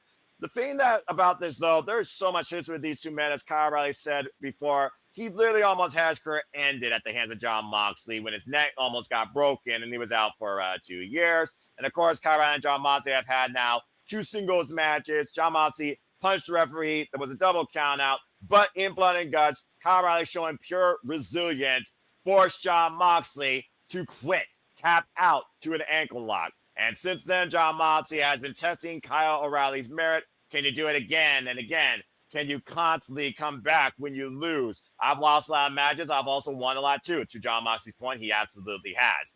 It's almost one of those things where I look at just the graphic right here. There's a lot of a similar mentality when it comes to a drive and proving who's more violent, but also who's more driven here, which is why I'm also looking forward to this. But after what happened on Wednesday Night Dynamite Collision with Jon Moxley and Clark Castagnoli versus Orange Cassidy and Roderick Strong, and all hell broke loose with the Death Riders, Kyle O'Reilly forced Jon Moxley to tap out again and has called Jon Moxley out on his challenge. And if Kyle, and as Kyle said, if Jon Moxley wants him again, then I'm going to really try and inflict some pain on you like I did in Blood and Guts. You're a glutton for this. So I'll face you, but it's going to be no holds barred. And remember this, I've already made you tap out twice, 3 times. So the bottom line, it's Jon Moxley, Kyle O'Reilly 3, legitimately one-on-one, but it's no holds barred, so expect some technicality violently. Who you have winning this grudge? Let's find out. And is the Death Riders' merit called into question based on this match decision? As you constantly keep asking how long this ride lasts, especially Marina Shafir, who's been ride or die day one with him. Emmanuel, you kick things off first. Jon Moxley, Kyle O'Reilly, one-on-one, no holds barred. Who you have winning this? I think Kyle Fletcher, not Kyle Fletcher. Ugh. Good. Kyle, I know. Watch for me, yeah. Kyle O'Reilly. I don't know why I was thinking Kyle Fletcher. Kyle O'Reilly. Yeah. Two of the most driven Kyles ever in professional wrestling, both incredibly efficient wrestlers, but different Kyles. Continue. Yeah. Anyways, Kyle O'Reilly's going to win this. Like, this has to be more significance for him to win and tap out Moxley in the Blood and Guts match. If not, what was the point of him making Moxley tap out in that kind of match? Like, it doesn't make sense. Adam Cole, unfortunately, is injured. He's retired. I think this is the only reason why Tony Khan is using him as, like, if we can't have Adam Cole, who's the next in line, and that's Kyle O'Reilly. So right now, I think eventually Kyle O'Reilly is going to eventually get a title of some significance, and that's when we see Adam Cole celebrating with his brother and hugging it out. Maybe the AEW title in the future, and then to celebrating. That's how he's proud of accomplishing something that even Adam Cole had been accomplished in AEW. Interesting take, but I do think Kyle and Adam Cole were both looked in different lights, considering Adam Cole was TNT champion. A title Jon Moxley never pursued, by the way. He's only been world champion. Ricochet and Fletcher been world champion. And you do bring up an interesting point about friends and Paragon, Roderick Strong, who's been ride or die alongside Kyle. But I also think about a subtle note what Kyle said about when it came to Mark Briscoe's attack, saying he had nothing to do with that. I almost wonder, is there some tension with Roderick Strong still and this entire conglomeration faction that Kyle O'Reilly is very part of? And I almost wonder, could that come into play? Because again, no holds barred, anything goes. So that's another thing to think about here. But okay, that being said, you do have Kyle O'Reilly winning. Yeah, just for no sake, no DQ means everything goes, but for no holds barred, everything goes, including illegal moves, wrestling moves. That's the right. only two differences between. Because I heard that from the other no DQ review was the difference. That's the only small differences between these two matches. There's a reason why no disqualification, no holds barred are different match gimmicks. Learn something, people. All right, with that being said, Big Emmanuel, he's got Kyle O'Reilly winning. Before I open up to the floor, it's a majority favor of, ooh, this should be interesting, Jon Moxley. 60% to Jon Moxley, 40% to Kyle O'Reilly. Again, no holds barred. Does it favor Jon Moxley as violent nature? We've also seen Kyle O'Reilly extremely violent, though. And again, Kyle O'Reilly has had Jon Moxley's number. So again, this is one of those matches that could go either way, and I do wonder what it could lead to, particularly for the violent artists. And again, as Ash has kind of been talking about here, being her own Nostradamus, Roderick Strong's a damn snake and cannot be trusted. So again, does Roderick Strong show a different side of himself? Something to think about.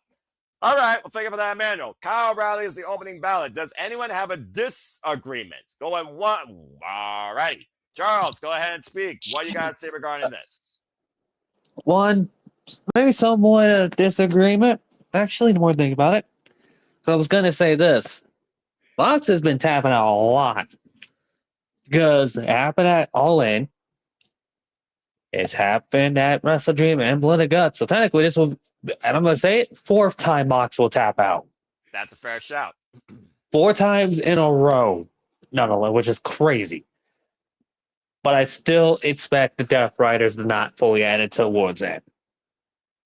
But as far as the title goes, because I know Emmanuel brought that point up, there's a reason why I said specifically the conglomeration going after Kyle Fletcher after Kyle retains the TNT title. It's only fitting that Kyle O'Reilly wins the TNT title. Something that Adam Cole had,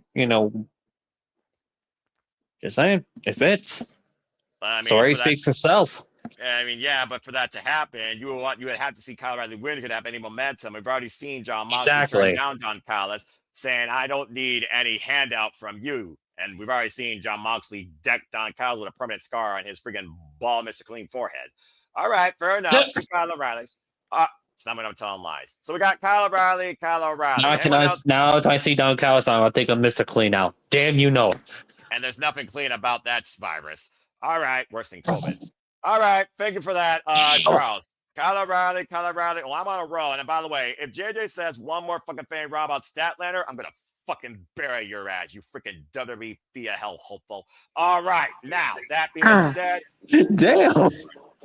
You've been fucking warned. All right, that being said, Kyle O'Reilly. Does anyone have a disagreement? Going once, going twice. I don't have a disagreement. This is a what the fuck are you, Tony? What are you doing? Why do you miss the plot so much? Why do you think you know the plot so much is the better question. Why does this match need to be no holds barred? The story is John giving up. The story is Jon Moxley tapping. This would have been so much better if this was a submission match. The Bulldog choke versus the ankle lock. Like, why do we need on a pay-per-view? Listen, I love and JJ, you're gonna laugh. I love bleeding assholes. I love watching it. It's fun. I get it. I love it. But I just got done with a blood and guts show. I'm getting a steel cage match. I'm getting a no DQ match. Yes.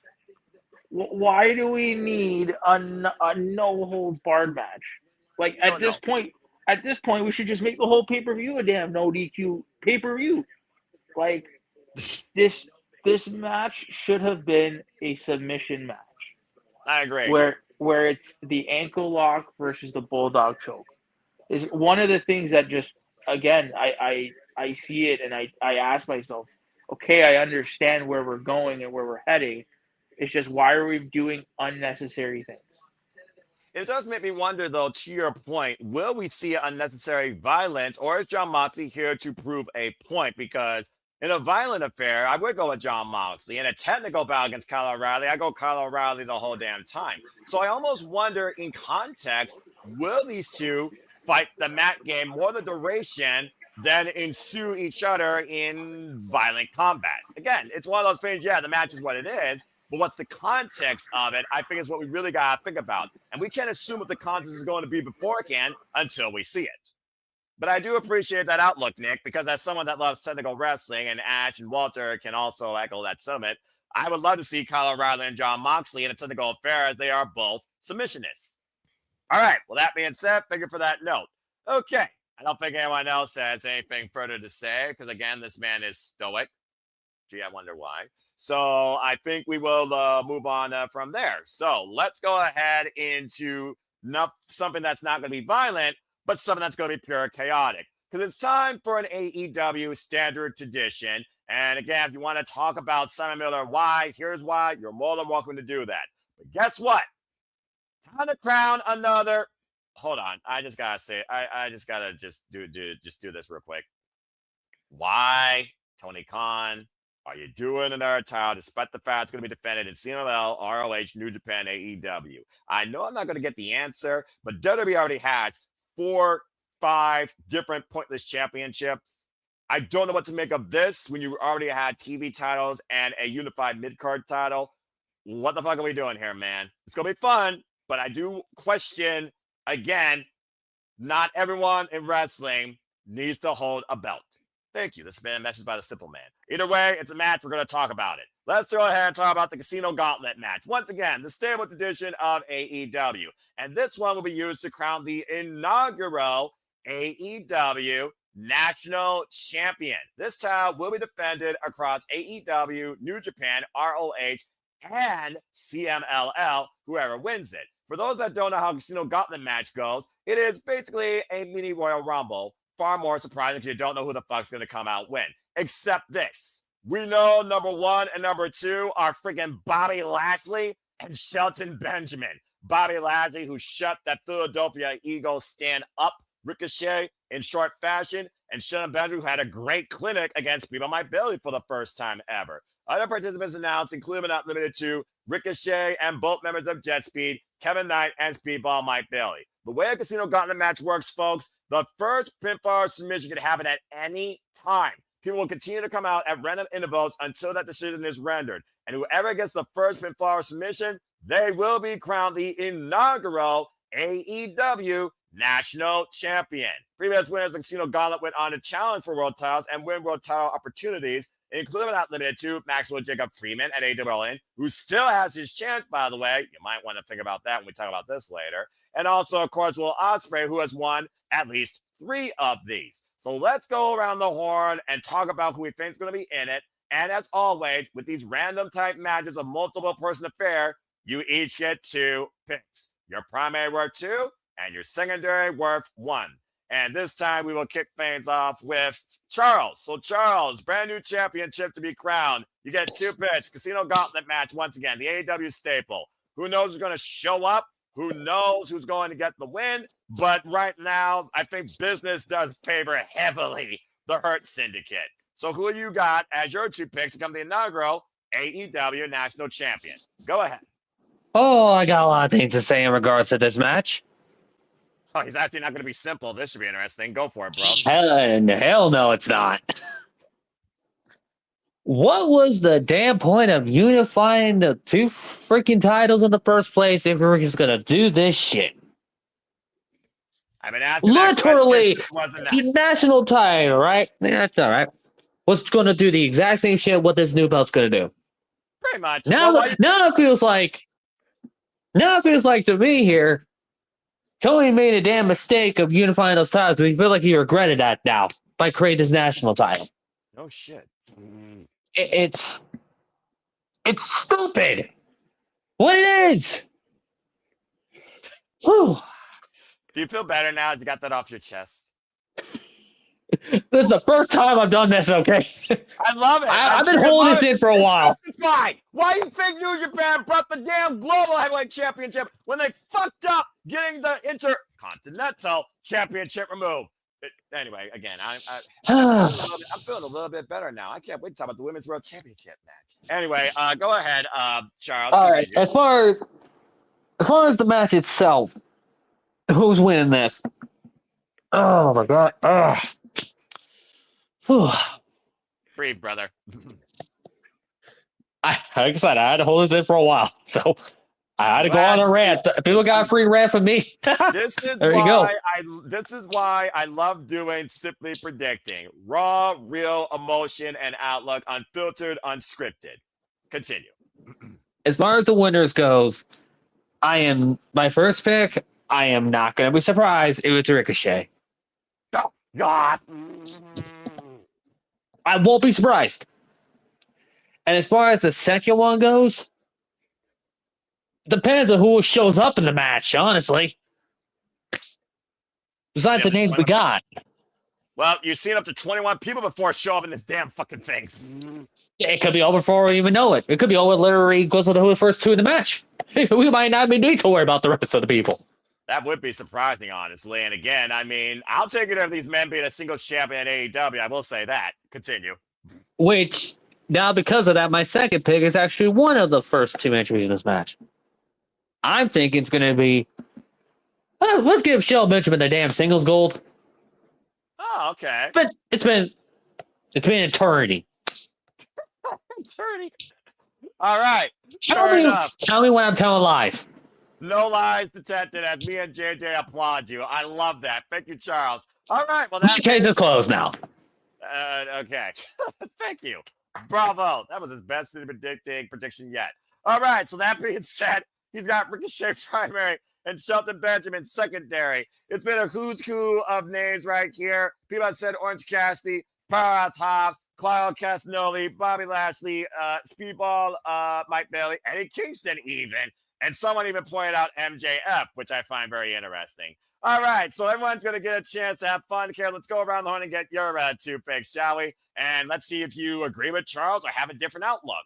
And again, he already ran about the title, so we can all move on because we don't need 5 rants on the same damn shit.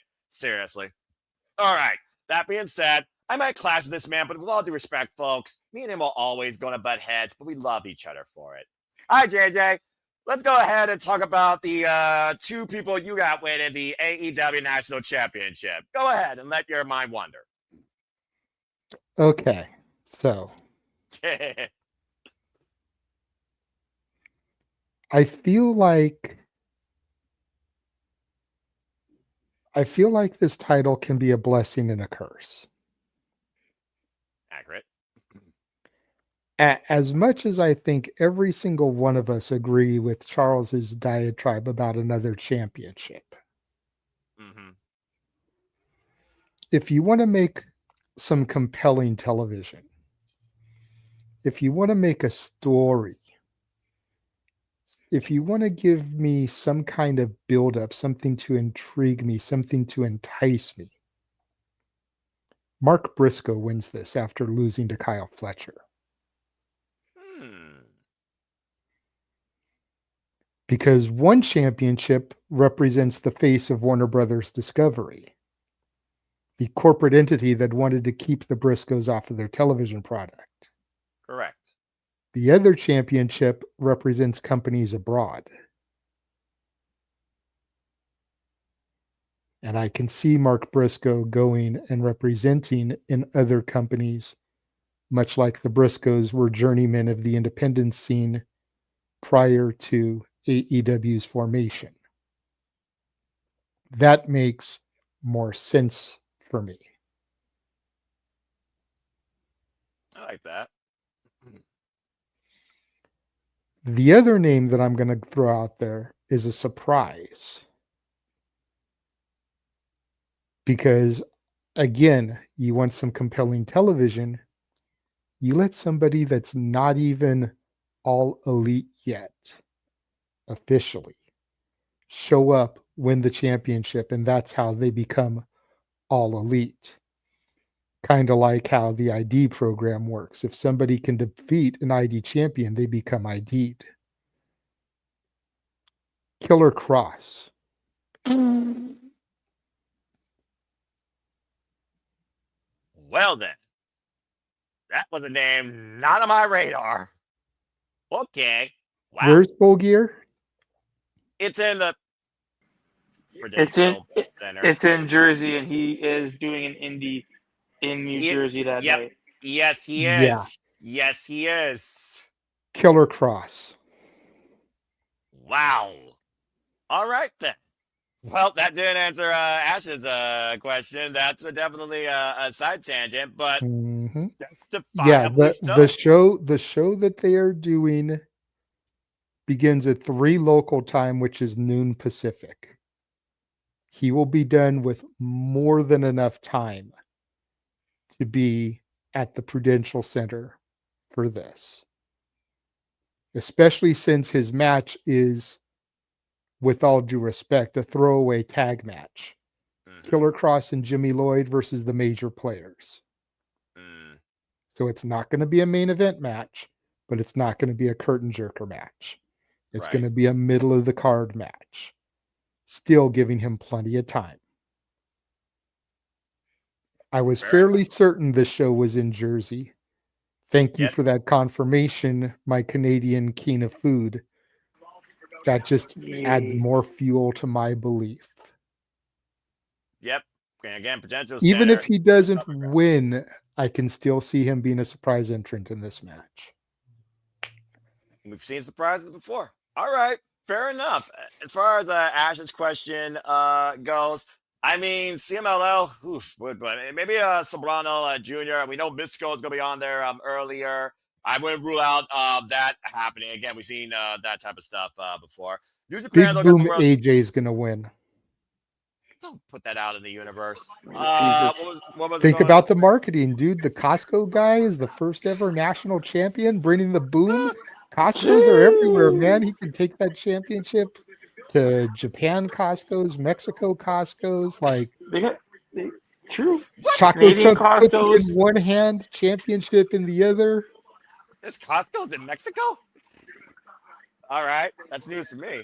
Okay, JJ's trying to break me. I'm In his gonna fucking assume by meeting. the finger tap there that Emmanuel is agreeing. Oh, damn it, JJ, you fucking idiot. Anyway, New Japan, of course, got the World Tag League right now, Ash. So, right now, I'm not sure, and Ishii's still injured. Damn it. Hope that he gets well soon. ROH, I can see Jay Lethal of the franchise. I can definitely see him possibly being involved in this. Just throw a name out there. I'm not sure. And that's why I love these casino gauntlets. I never know who's freaking coming out. I'm sure Beast Mortos will be involved in this. We might get some Bang Bang Gang, Austin Gunn, or Austin. Why am I the Ace Austin? Thank Christ, my brain's really freaking tired. So again, and so I don't know. This is one of those things I'm always intrigued by because I never know who's going to show up, and I do love that idea as well. But considering there are some people in New Japan that very well will not be on that card, I cannot wait to fucking cover that show either. And again, New Jersey is across the river from Spence, so maybe he knows something. And Cloud Casanova is also a fair shout out from our world champion. Thank you for that, Derek Loves. Okay, with that being said, thank you, JJ. All right, Nick, let's get your thoughts next. What two people do you have maybe becoming the inaugural AEW National Champion, similar or different to JJ or Charles? Go ahead. Okay. I have a different gripe. And y'all are gonna say that I'm crazy. Well, wouldn't be the first time. It wouldn't be the first time. After this pay-per-view, and I'm telling you straight, if we see another casino gauntlet match from now till next year, all in, I'm done with this product. Clip it. Clip it. Flip it, people. He reached his breaking point. Clip it. This is a concept that was so unique, and he is, and I you guys are saying you guys are probably thinking I'm being too harsh. He is running this concept into the ground the more he does it. We just got done one, literally 3-4 months ago. He's gonna keep using this concept until he ruins it. This is something special. This could be the casino gauntlet. Could be your money in the bank. You can have the casino gauntlet at All In one time a year, where somebody wins again, like they did it like they did it this year at All In, where it was for a championship opportunity. Mm-hmm. He is killing this gimmick, and it's just, again, Tony, why? Why must you just keep doing it over and over again and making it lose that special feeling of it? I love the Casino Gauntlets, but it's getting to a point where it's too much. That's fair. I respect that take. It's not the first time we've heard a gimmick overkilled in a company. Yeah. As for competitors who I think would win, I'll give you a more likely pick because I've seen that he's been working out recently. Swerve could be a good inaugural champion. He's already been the world champion. He lost to Okada, so I can't see him being the unified champion because I think that the next holder of that belt has to be Takeshita. So that's already tied up. Swerve Strickland holding this title going around to different promotions sounds about right. I think he could do it. You want to do a name that is out of left field? Keith Lee. Whoa! Wow. I mean, why not? He hasn't been around. He's been hurt and sick, and he had his whole battle with long COVID and his health issues. Mm-hmm. I think he recently said that he was ready to go. He's just waiting on the call. Why not get him back into the fold? Make him your inaugural champion. I mean, I would definitely love to bask in his glory once again. I just got done watching the last War Games match that mattered in 2019. But fair shout out, Nick. Okay, I like that. And I do love the fact that you literally picked Swerve in our glory, considering their fallout. But again, time heals all wounds. Okay, well, that being said, Swerve Strickland, Keith Lee, Killer Cross. I'm quite surprised by these names, honestly, and I love how dynamic they are. And Ash, I don't know if I believe you in that statement. Okay, well, that being said, that leaves Emmanuel, I believe. Emmanuel, your two picks for the inaugural AEW National Champion. Go ahead. Well, I looked that up right now, Noah.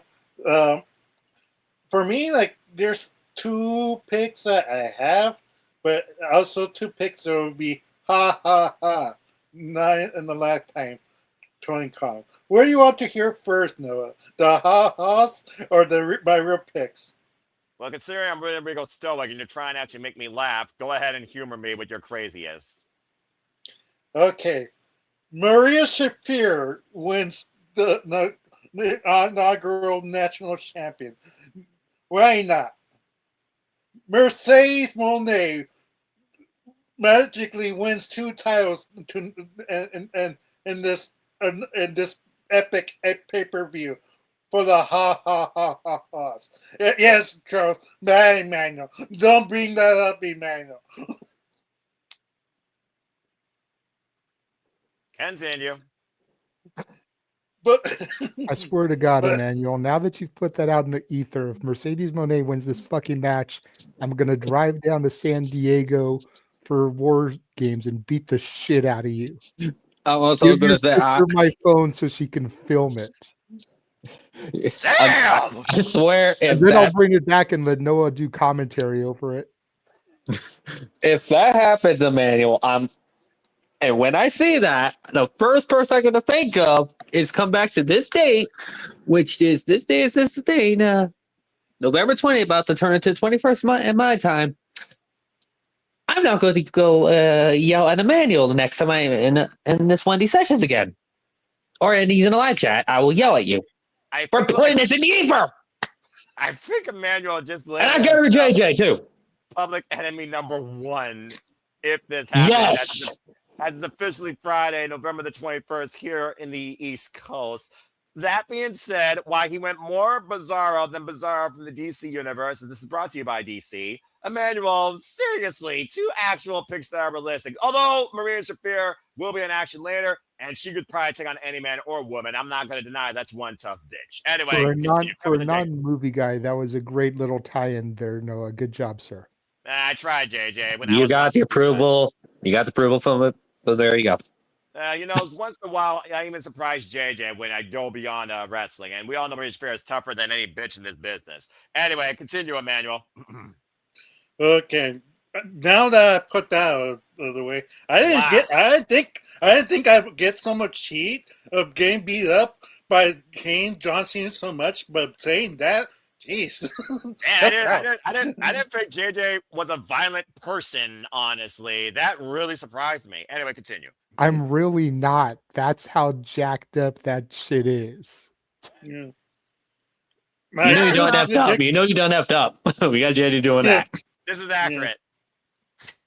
Okay, my two legit picks are Shelton Benjamin. I agree with Charles. Like, there's a reason why he's number 2. Like, he's a human real from their matches. He's gonna wow people. It would be a great way to have him as well as John Cena, as champion in 2025, 2026, the OBW Classic. What a wild concept. That would be amazing. And my secondary pick, why not Ricochet? Ricochet, like, we need picking a heel and picking a face. Like Shelton's more of a face than a heel. That's fair. You're hedging bets. Yeah. So if we're gonna have a heel being a champion, why not Ricochet? Ricochet has been killing it. He has a faction.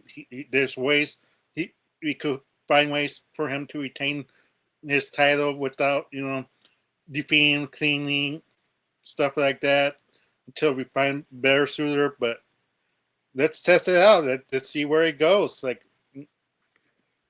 But to answer to Ash, yes, Canada, Mexico, Japan, UK, South Korea, Australia, Taiwan, Spain, China, France, Iceland, New Zealand, and Sweden are all in Costco.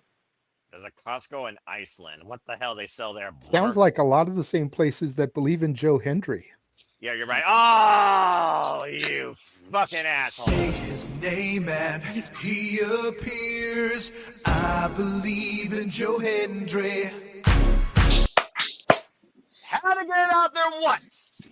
Of course we did. Of course we Look, did. if JD did it, I would. Of course you would, you fucking idiots.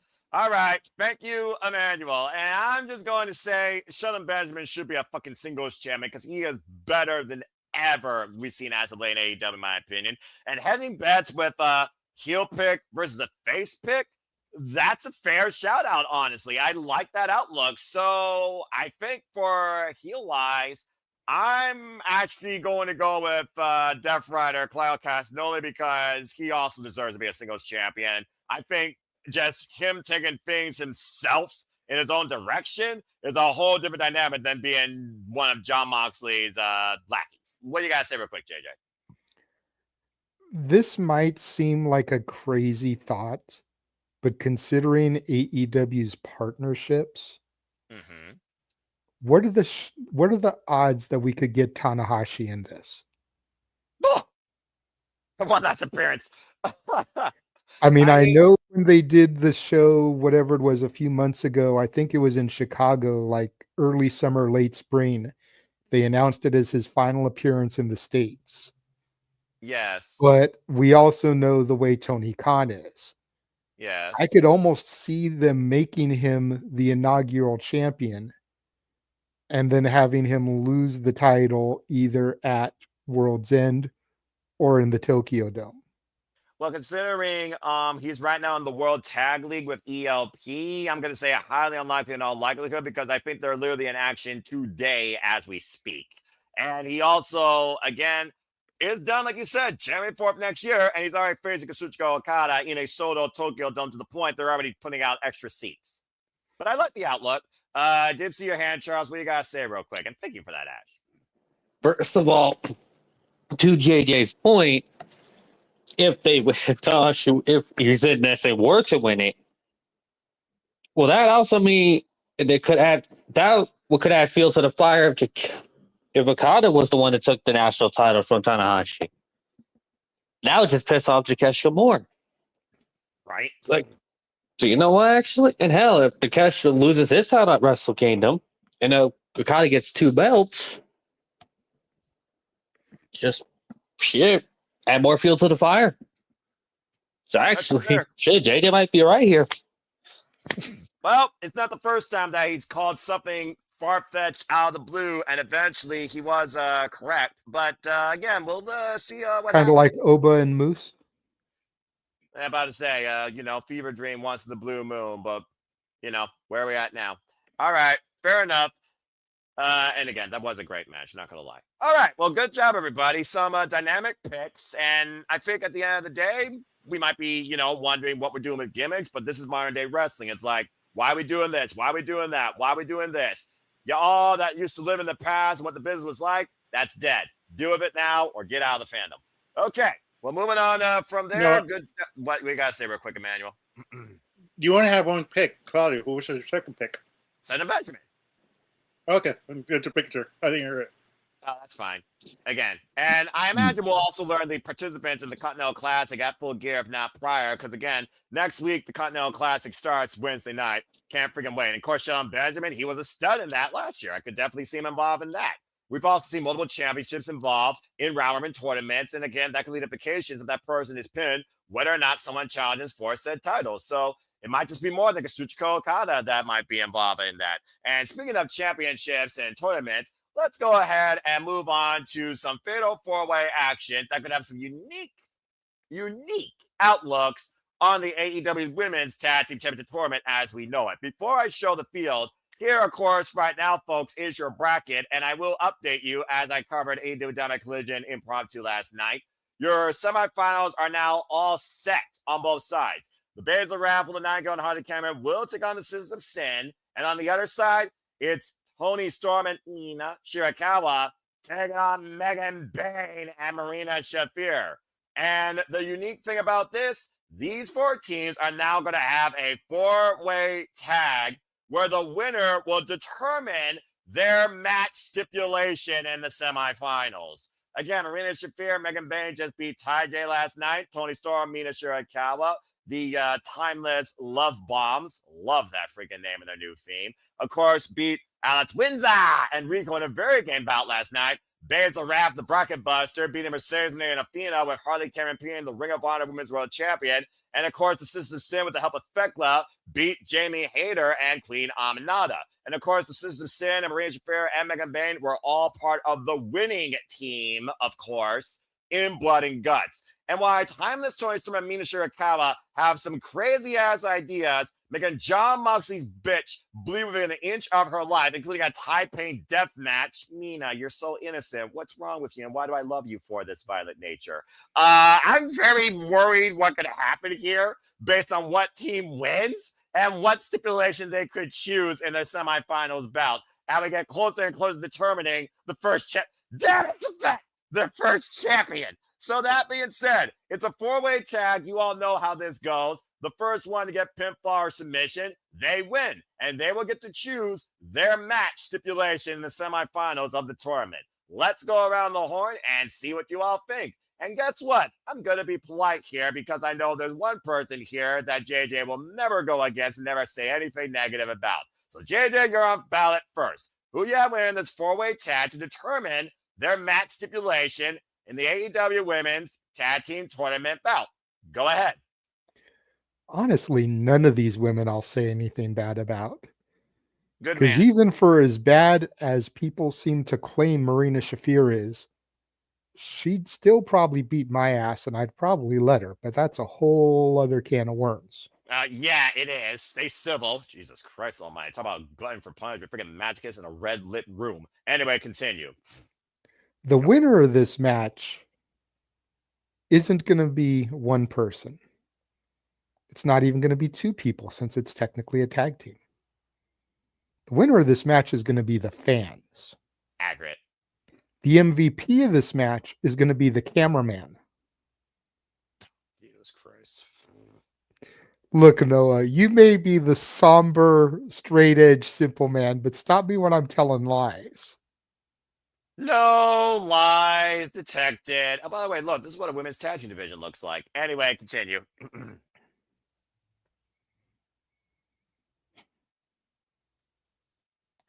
The only team that I don't want to win are Megan Bayne and Marina Shafir. Hmm. I could actually see them having somebody in a submission and then one of the other teams stealing a victory To your point, because the what- person yeah. isn't submitting. To your point, we've already seen Marina Shafir put away Anna Jay and Mina Shirakawa in Mother's Milk. So definitely won't rule that out. But I said from the outset of this tournament that as much as I love some of the other people in this tournament still, and as much as I would love to make one of them a future baby mama of mine, I think this tournament is the Sisters of Sins. I think they are going to eventually be your inaugural champion. Because even before they announced all the teams, they were one of the only legitimate teams that had been around the division for a minute. This is accurate. And out of all the teams that entered this tournament, they're the only legitimate team that is still there. The others may have cute little makeshift names, but they're still so-and-so and so-and-so that were thrown together. In very short fashion.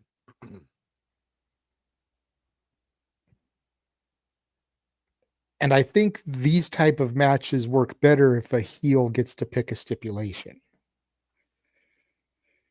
So that being said, that eliminates the Babes of Wrath and the Timeless Love Bombs.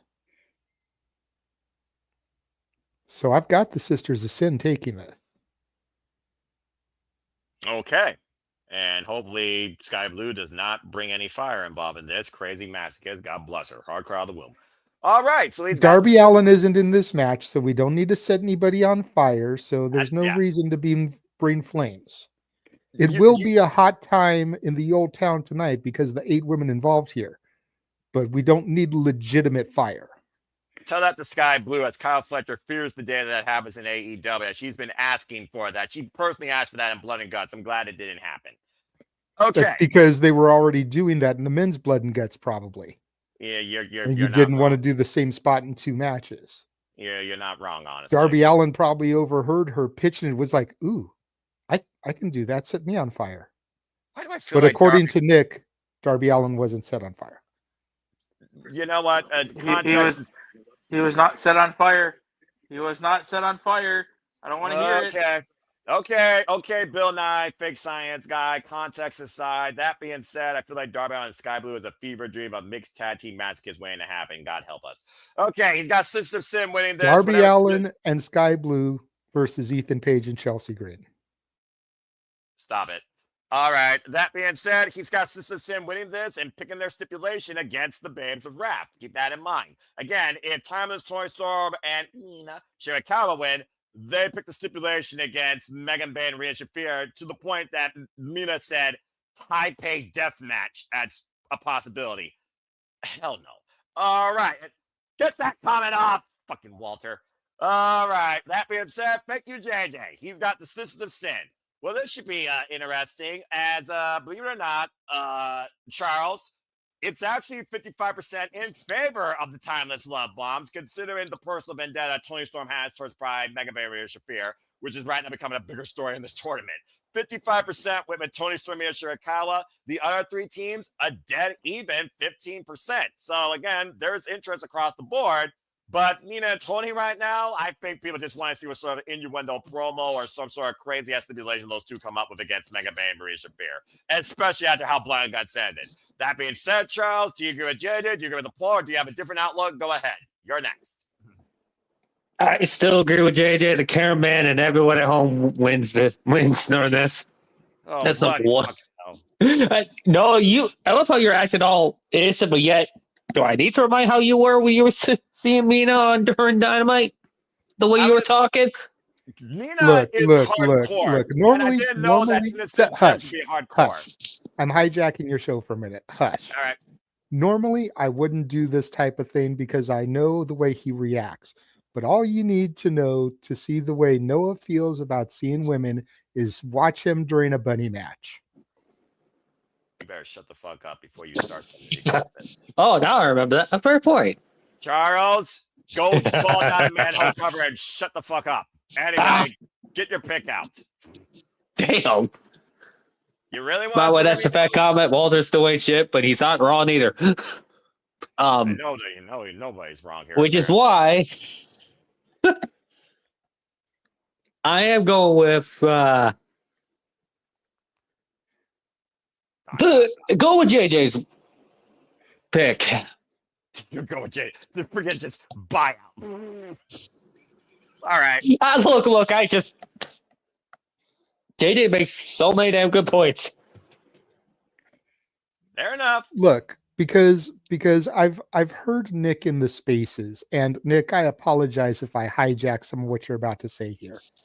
But Nick has said that the bigger story here is going to be, Willow, or no, you were saying Tony, I think. Somebody getting back at the Death Riders. Maybe So it was Willow. No. With this, the overall story coming out of Blood and Guts was Tony. Yep. And Mina. Tony and Mina. And kind Shafir and Bane. Avenging what happened at the end of Blood and Guts. Because we got to remember the Sisters of Sin were the ones that were holding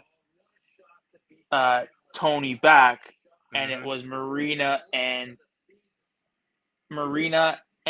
Bane whipping Mina. So that's Marina put Mina to sleep. Bane was the one whipping her unconscious body, but you see what you're saying. Exactly. That's the story coming out of it. So such a good it's Tony and Mina overcoming Marina and Bane, and then meeting the Sisters of Sin in the finals. And that's where the eventual win for Tony and Mina become. Oh, he's already calling the tournament. I'm even predicting that. But that being said, since you are giving your predictions towards this tournament, and we'll see if that changed. Also, shut it, Ash. Go ahead and give your thoughts, Nick. We got 2 for the Sisters of Sin winning this and choosing the stipulation. Do you agree with JJ and Charles, or do you have a different team in mind that gets the stipulation for the semifinals? You just basically talked about how Tony and Mina are on a vendetta against Megan Bane and Marina and Shafir first, and that's the semifinals match. Well, I think I just wanted to clarify that. So JJ wants to continue his point. I just wanted to clarify that.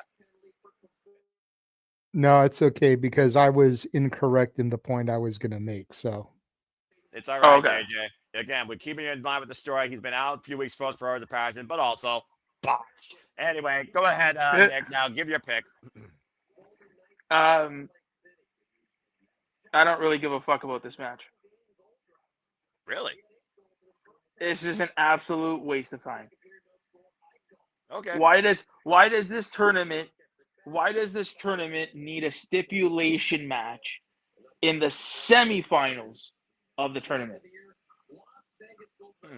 I would think the stipulation would come in the finals. No, but we need a stipulation. What? So what that's telling me is,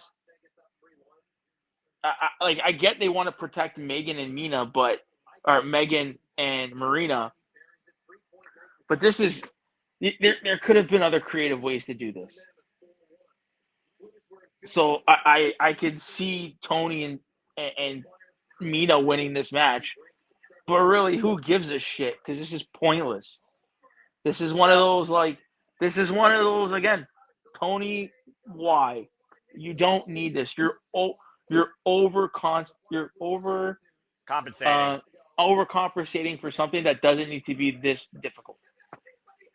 All right, Nick. Well, again, I appreciate your outbursts towards this, but again, hindsight's 2020, bringing convention, not doing tournaments in standard fashion. AEW being their own form of alternative nature and ring. But I do get what he's saying, and I can understand his point. I respect his point, but either way, I'm not saying no to what the fuck I'm going to get out of this, nor what it leads to in the tournament. As far as stipulation goes, stipulation be damned. May the best and most deserving team win. And again, Ty J, you'll get your time in the sun eventually. Wins Rico, great opener. And I'm actually going to go with, because it's funny, because the last time I saw a four-way I'm a hater, and Queen Aminata, they won and they got to choose their opponents. On it, but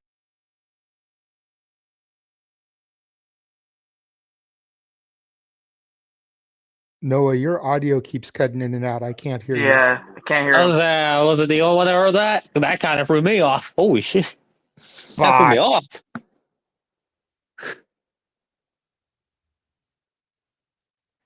Noah, you there? Oh, this is awkward. Yeah, I think he's speaking his audio right now. Yeah, he's testing it out. Yeah. JJ? I'm here. Okay. Oh, this is awkward. I know the host can't talk. So, how Yeah, normally, and you're not the host for this, so about say more. How And about he was that waxing proxy on his thoughts on it. So it's like I can't read his brain and be like, so this is what Noah was saying, y'all. I was gonna say it didn't help. You were saying It would be he different believes if in Walter Chase. was talking because we share a brain. So I probably could have picked up where he was left Just off. like that's easy. JJ, I can read lips. Noah was saying he believes in Chase U. It's an accredited college. He loves Tia Hell. He never met those Uh-oh. I see moving his Something about head. using his tax refund to enroll in Chase University, and he wants everyone to know that stat is not where it's at. Uh-oh. He's taking off his shit. You know this is. We still can't hear you, brother. Noah, we can't hear you. He's like, really? What? God damn it. I gotta fix that fucking audio.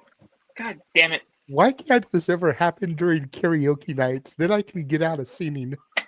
why the hell? What you're talking about? Hey! You good, Noah? You good? What the fuck just happened a few minutes ago? You were talking about your thoughts on the match, and then your audio completely cut. It started. It just fully just shut off. Like somebody just said, "No, stop talking." It fully shut off. Oh, dear. Yeah, like you didn't get robotic or anything. Like we would hear a word here, a couple of words there, but then we completely lost you. And that's the only reason I did the stat thing, because me and Emmanuel are like trying to like. So this is what Noah is saying. Also, it was awkward silent first. I was like, "Oh shit, what do we do here? What do we do? Crap, what do we do?" Decided to do comedy. So there you go. Say open mic night impromptu. All right, well then never mind. I take back my retort towards what I was about to do in chastising his favorite things and WWE. Anyway, I was gonna say save it for when we get to the her Mercedes match, because I'll say it again there, and you can do what you got to do, and they'll actually be relevant to the conversation. But I'm about to say, rubbing the conversation. Mercedes Moné is more overrated than freaking Kim Kardashian's ass and Nia Jackson's whole and Thea Hell's chance of being world champion. Anyway, that being said, Emmanuel, go ahead and say your pitch towards this four-way match here. Now that I got my heart about whatever the fuck just happened. Damn. What did Nia Jax ever do to you, Noah? Anyway, she opened the fridge. Anyway, go ahead. Yeah. But yeah, I agree with Nick. Like this match, like I don't understand this match. When I first read it, I'm like, a stipulation match. Like, does that mean it's going to be in the finals? If that's the case, I know who we're going to be in the final. But if that's not the case, it's just the same match. Then what's the point of having the stipulation? It's like we don't have nothing to give you, ladies. But here's a four-way tag team match for you to broadcast this tournament that we had. Like like why not have these two tag team matches in this pay-per-view and have the finale in the same pay-per-view? Why not do that? Why can't we have that? It makes me wonder if the finale of this tournament is going to be at World's End at this point, which would be really weird and really drawn out. Then again, I guess you could probably put the other match midway through December, but I'd be like, no. And I get Continental Classic. That's the men's focus. Doesn't mean the women can also be the focus here either. Personally, I look more forward to seeing who's the inaugural Women's World Champions than this year's Continental Classic champion. That might be Master Kazuchika Okada. But anyway, booking aside, this is not AEW, the State of Booking 101 podcast. Save that for somebody that's tribalistic. Yeah. I'm not that. All right. That's why it's so funny to hear some of this stuff coming out of Nick's mouth, because Nick is the furthest thing from tribalistic. He is an admitted AEW fanatic. So for him to be as critical as he is over some of this stuff, right, I find hilarious, but also very refreshing, because it is an AEW fanatic who is sick and tired of some of the shit that us quote unquote tribalists have been tired of for over a year. Like, you know what I would have done in this instance? Why not make the semifinal matches here? Right? You could have easily split this matchup into two semifinal matches, right? And if you wanted to do a 4-way women's tag team match, why not put all the 4 teams that didn't make the semis, put them in a 4-way 4 corners match, and that can be your number one contenders match for the tag team titles.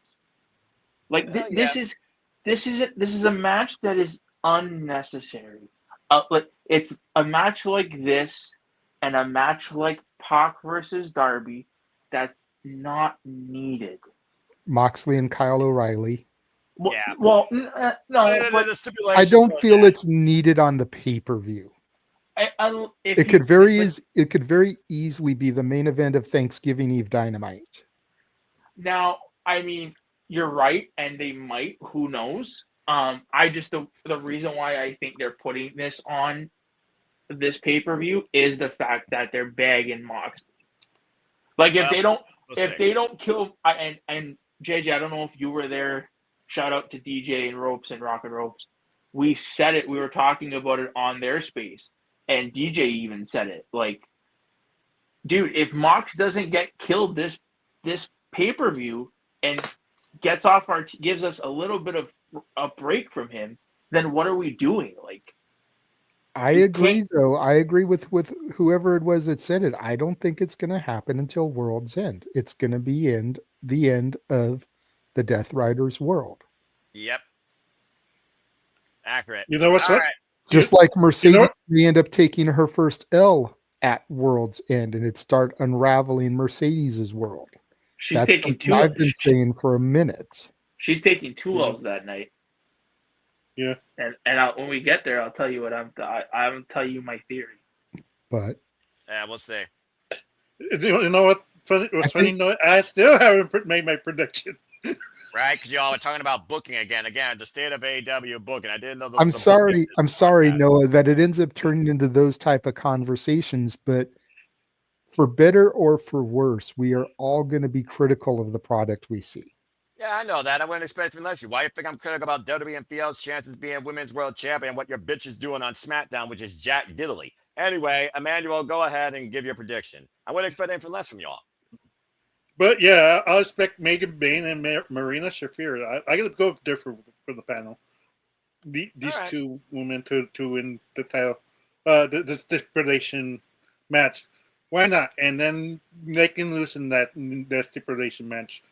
Why not? Like there has to be a way to promote, like to make the baby faces to like they just overcame the stipulation. So it doesn't matter what kind of match you put them through. They're gonna overcome the odds no matter what type of deal. That's what I'm thinking. But I could be wrong. Bottom line is whoever wins this match is going to lose the match that the stipulation is in place for. That I do believe in, by the way, and that's why I'm kind of like, and it's like, okay, which team do you have to lose here, basically? Which is another reason why I think the Sisters of Sin are going to win. Because despite the fact that I want them to win the titles, I don't see Nick's vision as far as the timeless love bombs thing. All right. I see the finals, unfortunately, being timeless. Less. I don't think Mina and Tony are going to get to the finals, unfortunately. I think it's going to be Willow and Harley versus Marina and Megan because of the overriding Death Rider story that's been going on all year and how Willow's been fighting them. Yeah, and she said she would be the Death Rider's biggest problem, wink, wink. And Harley Cameron, of course, been looking for revenge against Megan Bane. So if Sky wants fire that badly, they can win the match, pick the stipulation, have it be something fire involved, like maybe a Flaming Tables match. Let's not put that out in the ether. All right. Sisters of Sin lose, and that's how the Babes of Wrath move forward. All right. Fair enough. Again, I do love, the polarizing conversation and predictions. And again, the critical nature of this. So it's one of those things where, at least, again, we're having a dynamic conversation about wrestling. And that's what you want at the end of the day versus just everyone saying the same fucking thing. Gimmicks overkill aside, booking strategies aplenty that are questionable by all. Outlook of company versus company. That's just the way the wrestling world goes. But again, this predicting has turned far more into an AEW constructive criticism conversation than I thought it would. And again, I respect that outlook. And I'm sure we'll do more of the same during Survivor Series. That should just be called Survivor Series, but it's called War Games. Everyone's entitled to their own opinion at the end of the day. All right. I did see Charles had his hand up earlier after that little sub-tangent. Charles, what you got to say real quick? One, JJ, it was I that said about World's End. Just to say that to you. And second, no, did you give your pick? So we didn't hear it because of you having called. Yeah, his technical difficulties. So we didn't hear you, Noah. Oh, okay, fair enough. Shit. Fuck me. It does feel like when you put stipulations in play, you want the heels to have that control. You don't want to give the babyfaces a one-up because you have to imagine a babyface has to be the comeback, not the ones that are the front runner. Then again, the babyface team won't blood and guts for the men. I'm gonna say that because I'm also thinking about who actually would pick a stipulation. Willow Nightingale, she's bloody crazy. I know that her and Hardy will pick a stipulation. Time that story, Stormy and Chicago, they got a personal vendetta against Megan Bane and freaking Marina Shafir. And that might be their downfall. So I'm going to go with Tony Stormy and Shafir because I do agree with JJ. I don't think they're going to win inaugurally the titles either. Right now, I've still got the Sisters of Sin as my front runners to take this. But looking at the long-term history of Harley Cameron and Willow Nightingale with Megan Bane and Marina Shafir, a team brought out of circumstance, that makes a lot more sense, too, for them to actually win. And this being Harley Cameron's first accomplishment. Again, hindsight's 2020 as far as this tournament goes. But I'm going to say Tony Stormy and Shirakawa win this stipulation scenario. And I also agree with the outlook that, versus a couple other matches, I much rather have 4 women's matches on this card versus 2, especially if 3 of them imply the women's tag team division and the women's tag team championships. So good stuff all around by everybody. My pick, though, again, is Toni Storm and Mina Shirakawa. All right. Now moving on to our semi-main event. And again, like I said, I'm not going to be that one-dimensional, tribalistic, John Oliver tonight, fuck this, fuck that, fuck you type person. I'm not going to be that because I wasn't born that. And even though I do have a bunch of yahoos that may be that at times, whether constructive or critical or cynical, I am going to not be that. I'm going to give my prediction because I care about this title. I care about this champion. I care about this year-long payback to be due, and I care about the future of AEW. I care about this women's championship more than any championship right now in WWE's women. So that being said, we're going to talk about Kris Statlander versus Mercedes Moné, and I'm going to be eloquently simple in my prediction, why JD is going to be a tribalistic twat probably, and we're going to talk about Kris Statlander versus Mercedes Moné for the AEW Women's World Championship. Of course, this is Mercedes Moné and Kris Statlander's third singles match in their respective careers. Last year, Mercedes Moné has compared Kris Statlander to her Charlotte Flair, pushing her to her limits. It was last year that Kris Statlander challenged Mercedes Moné for the TBS Championship, not once, but twice, giving her two of her longest bouts in her AEW career and professional wrestling career in a long damn time. Last year at Full Gear and World's End, Kris Statlander lost, as she's lost friends, lost family, and has even been trying to figure out herself, finding that confidence in who she is and refocusing. The key word here is focus. The word of the day is focus, by the way, folks. While Mercedes Moné has been focusing on 250 different small things, and has already lost the big one once this year. Thank you for that, Safet. Of course, at AEW All In against Timeless Toni Storm. Mercedes Moné, who just won the Ring of Honor Women's World Championship this past Wednesday on Dynamite Collision against Red Velvet, unifying that title, and now has 14 different championships, and has also defended the TBS Championship a record 22 times. Why Kris Statlander surprised us all at AEW All Out, pinning the AEW Women's World Champion Timeless Toni Storm, and beating her in a follow-up at Wrestle Dream. Now going into, thank you, Ash, going into a match that's 1 year later to prove that Statlander has arrived and is here to stay and where it's at, and Mercedes Moné will never win the big one.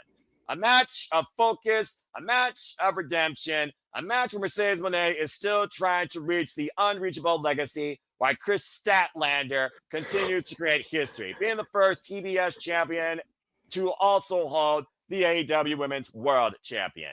So let's go around the horn and talk about this as eloquently as possible and get y'all's opinions on who leads Full Gear this Saturday, the AEW Women's World Champion. And simply put, Kris Statlander, here to stay. Simple as that. I'm going to stand by that. There's nothing you could say that will trigger me, although some of you guys are fuckheads. And there also is nothing that's going to change my mind eloquently. Let's go around the horn and get y'all's thoughts. Since we've already been talking verbatim about this, me and one person aside, we're going to start with him that might have his own diatribe and long-term storytelling and why he still believes that stat's not where it's at. No name and partisan.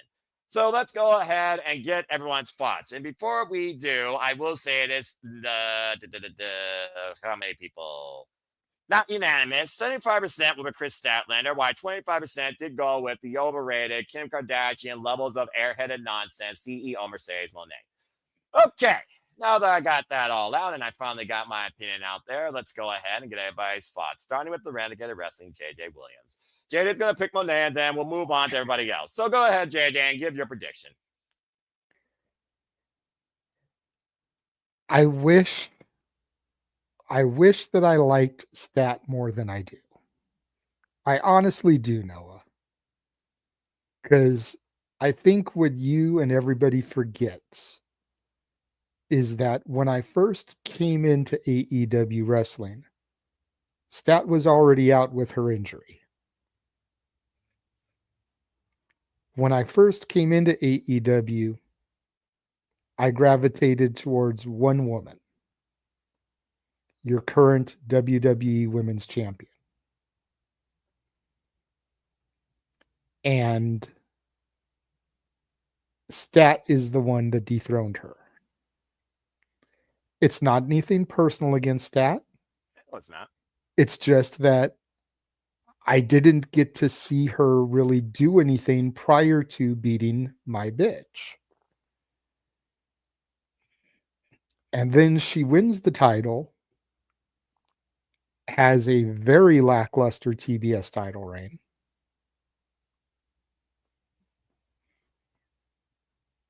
Becomes an afterthought after losing the title, almost as if putting the title on her in the first place was a mistake. And now here we are here with her as the women's champion. Sorry for feeling this way, but I feel like Stat's role is essentially the same that Willow's role was with the TBS championship. Transitional to get it to Mercedes. I would much rather have Stat with the title because everybody knows how much I love me some Mercedes Moné. Oh yeah, you spoke about verbatim. Running neck and neck with my love for Candice LeRae. That's a different conversation. But as good as the story can be of Mercedes not winning the big one, Tony has invested way too much money. And she's got 14 championships now. That what do those other championships mean if she can't win the women's championship of the company she's contracted to?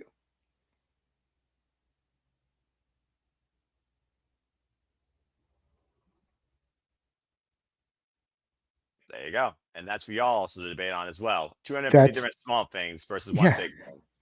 It's simple as that. She can be the TV champion of Ring of Honor, which has no television deal. Correct. So how relevant is that? She can be the TBS champion for AEW and rarely ever defended on TBS. So what's the point in that? Actually, she's defended quite a bit on TBS. That's the one thing I will give her credit for. In fact, most of her defenses have been on TBS. She's been a decent fighting champion. I will give her that, but I seem to hear about. I won't say see because I've acknowledged I've been out of the product for a while. Yes. But I seem to hear about a lot more pay-per-view defenses for her than I do television defenses.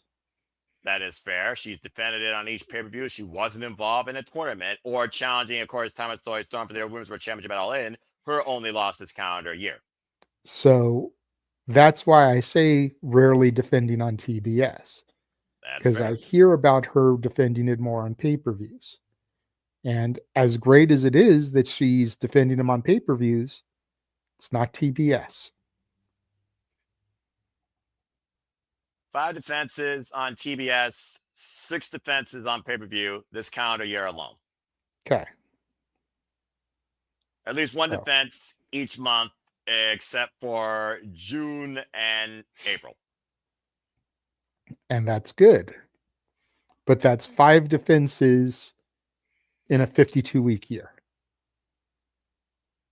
On TV. Yeah. That's not a fighting television champion. No. So therein lies my point. These belts mean nothing if she is not the world champion of the company she's contracted to.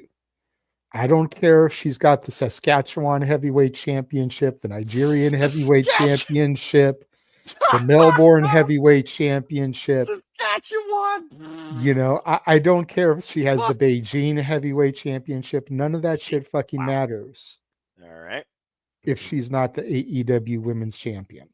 To put in perspective, when Kris Statlander, you say like Luster, and again, you weren't there for the whole thing. When she was the TBS champion, she had 15 defenses during her 6-month-long reign. Yeah. All on television. Case in point. Yeah, who's the more fighting champion? You tell me. All right. Well, that being said. So yes, I'm picking Mercedes, not because I want to, Noah. I know. But logic dictates. There's the word.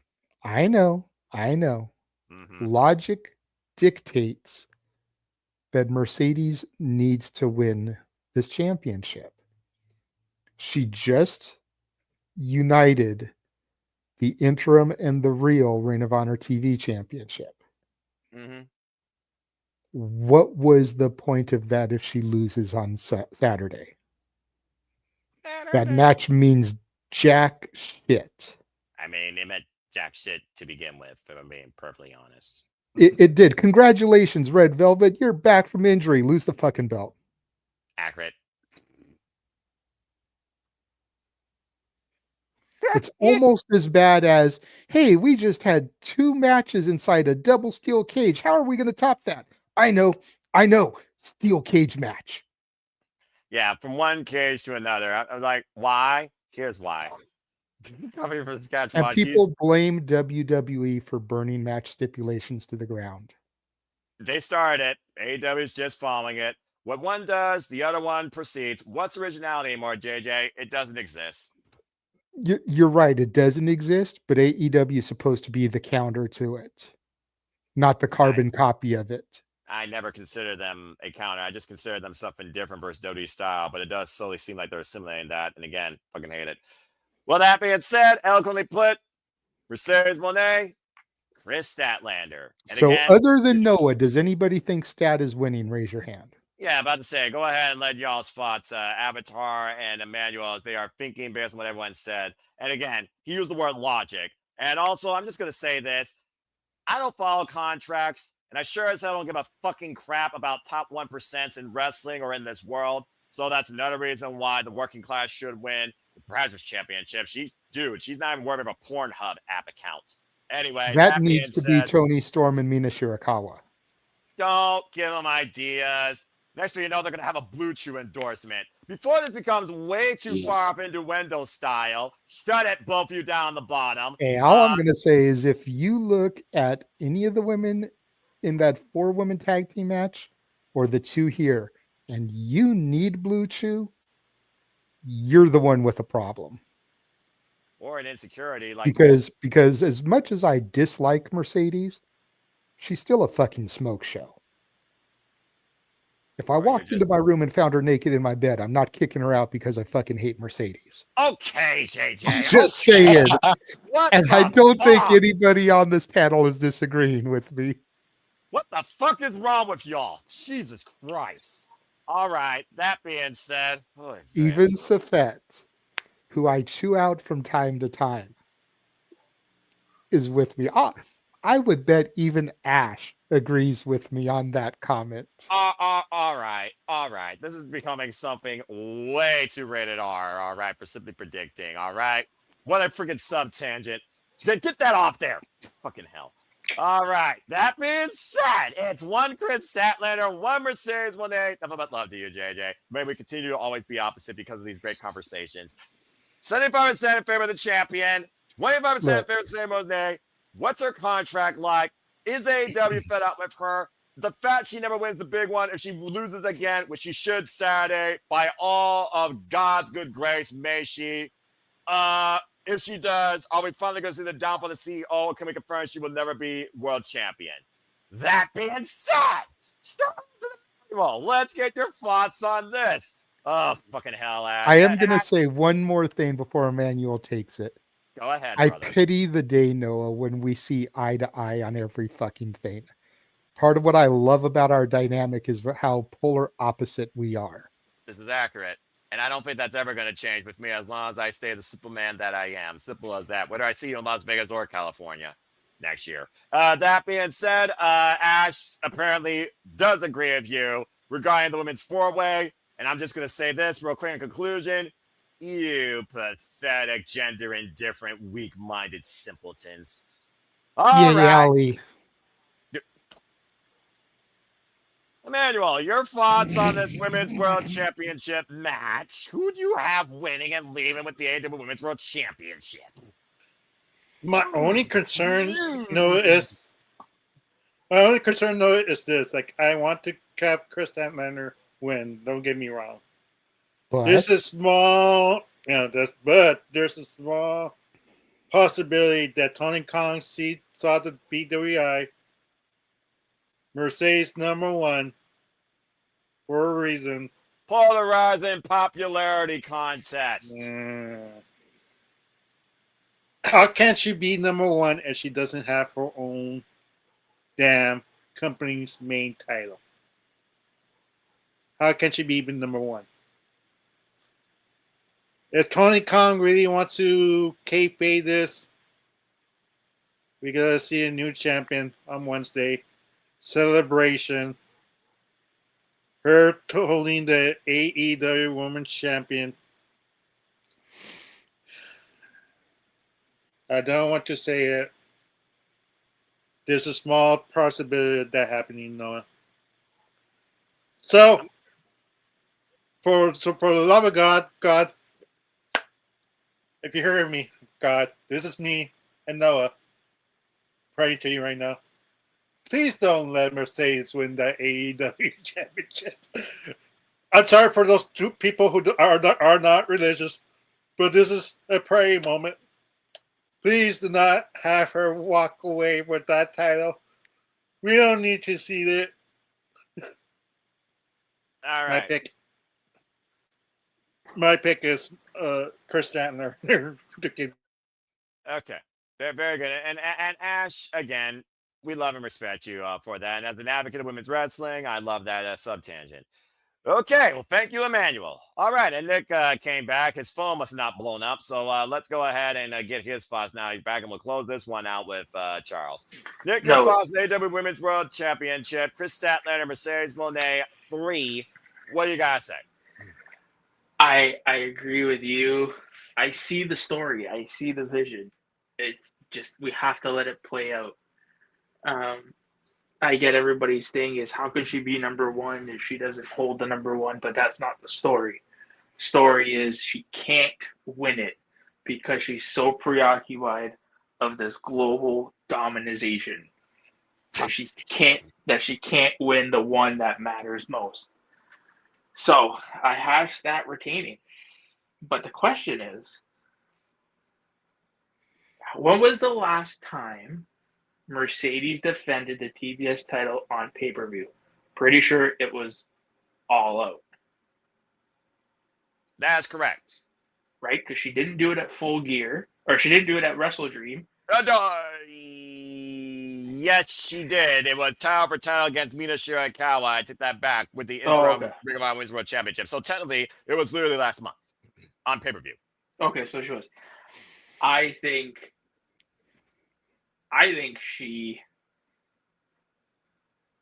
pulls double duty because remember, the woman that she broke her record defended the TBS title twice in the same night on this exact pay-per-view.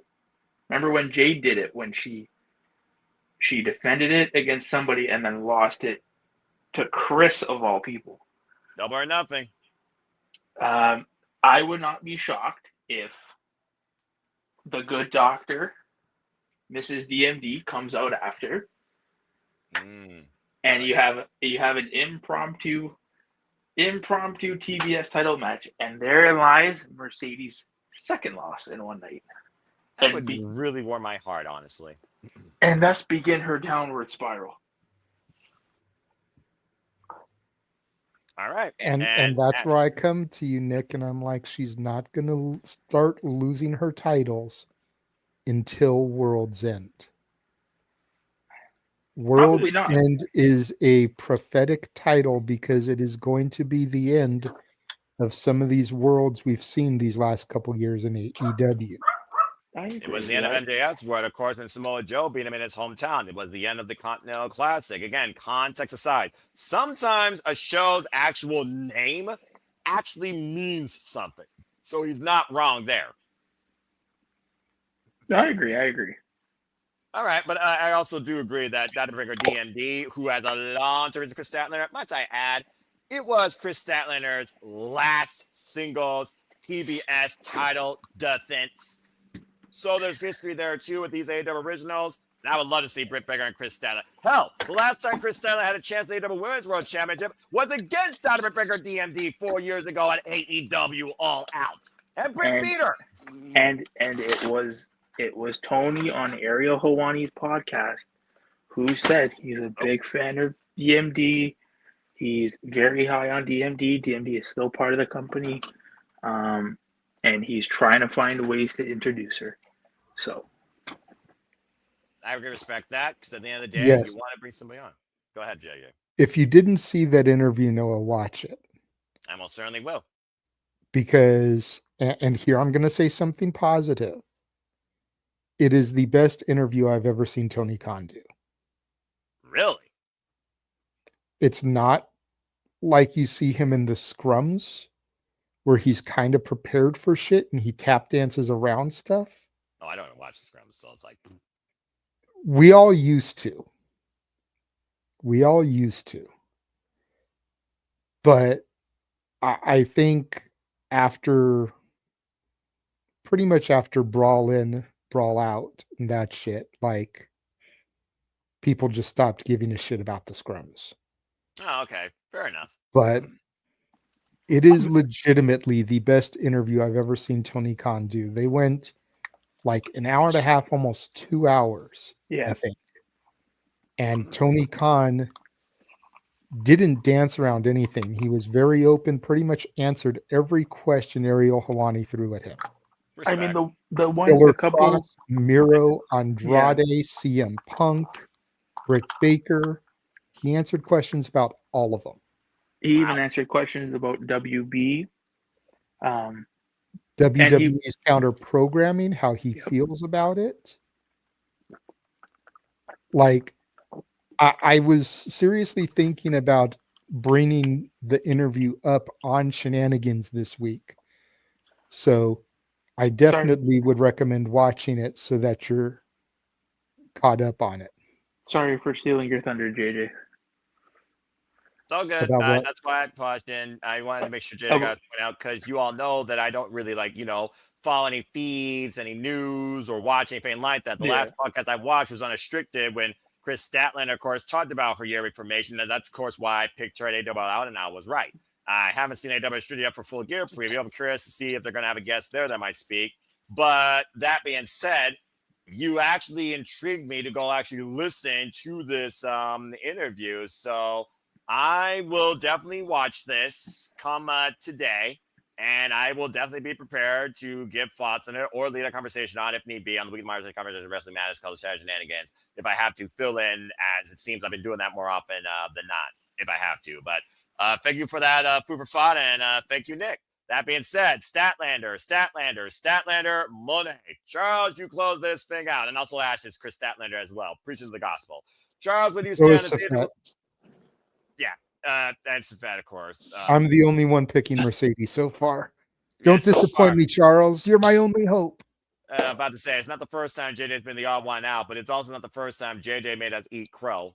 And I will give you credit where credit's due, bro. You've been right on numerous occasions, but you've also been wrong more times than not, particularly when it comes to this company and trying to induce logic into it.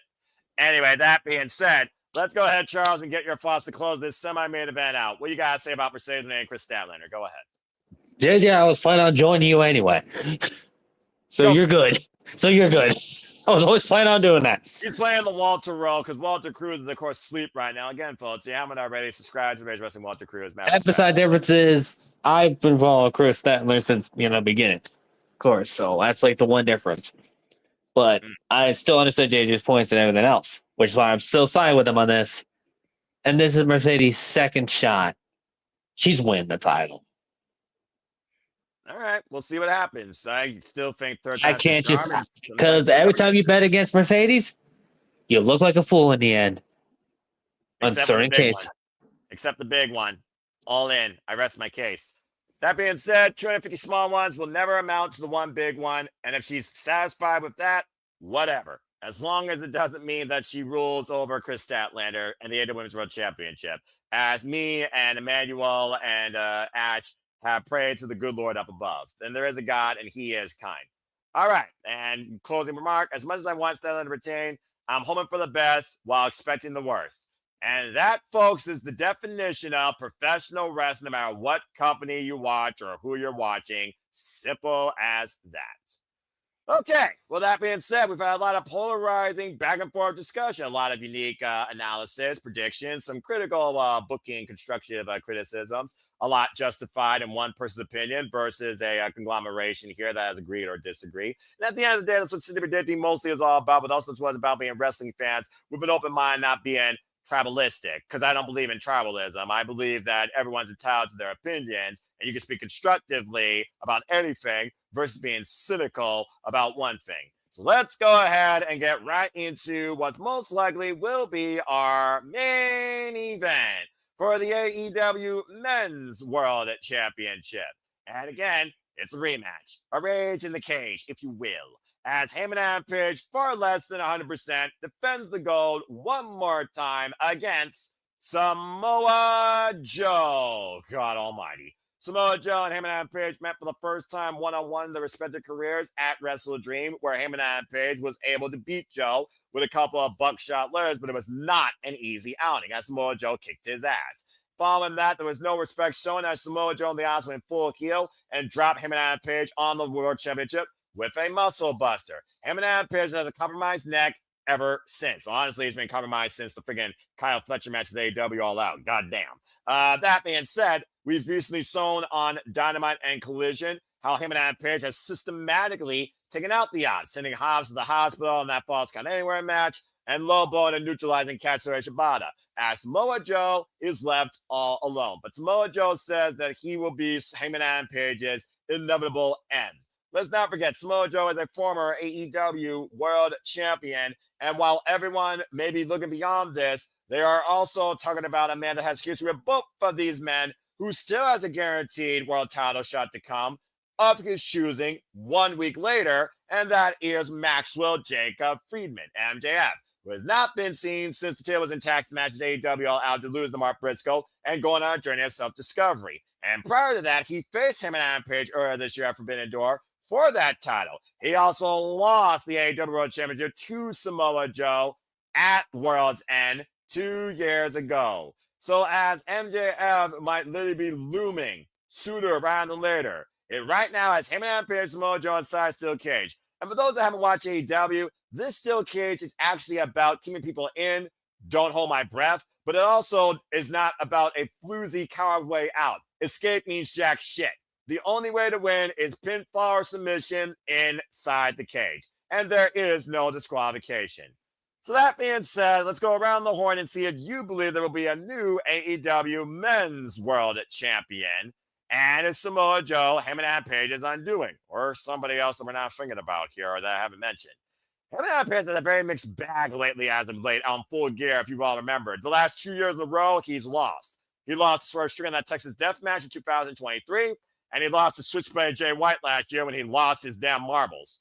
So let's see if Hangman Page can do it 3 years later. Let's go around the horn and see what y'all think. We'll start first and foremost with Nick this time to close things out because I'm sure he's tired. Nick, your thoughts on the AEW Men's World Championship. Hangman Page, Samoa Joe 2, this time inside Steel Cage. Does Samoa Joe do it where it looks like he's at the tail of his career, or does Hangman Page somehow survive again as we approach the new year? What do you gotta say?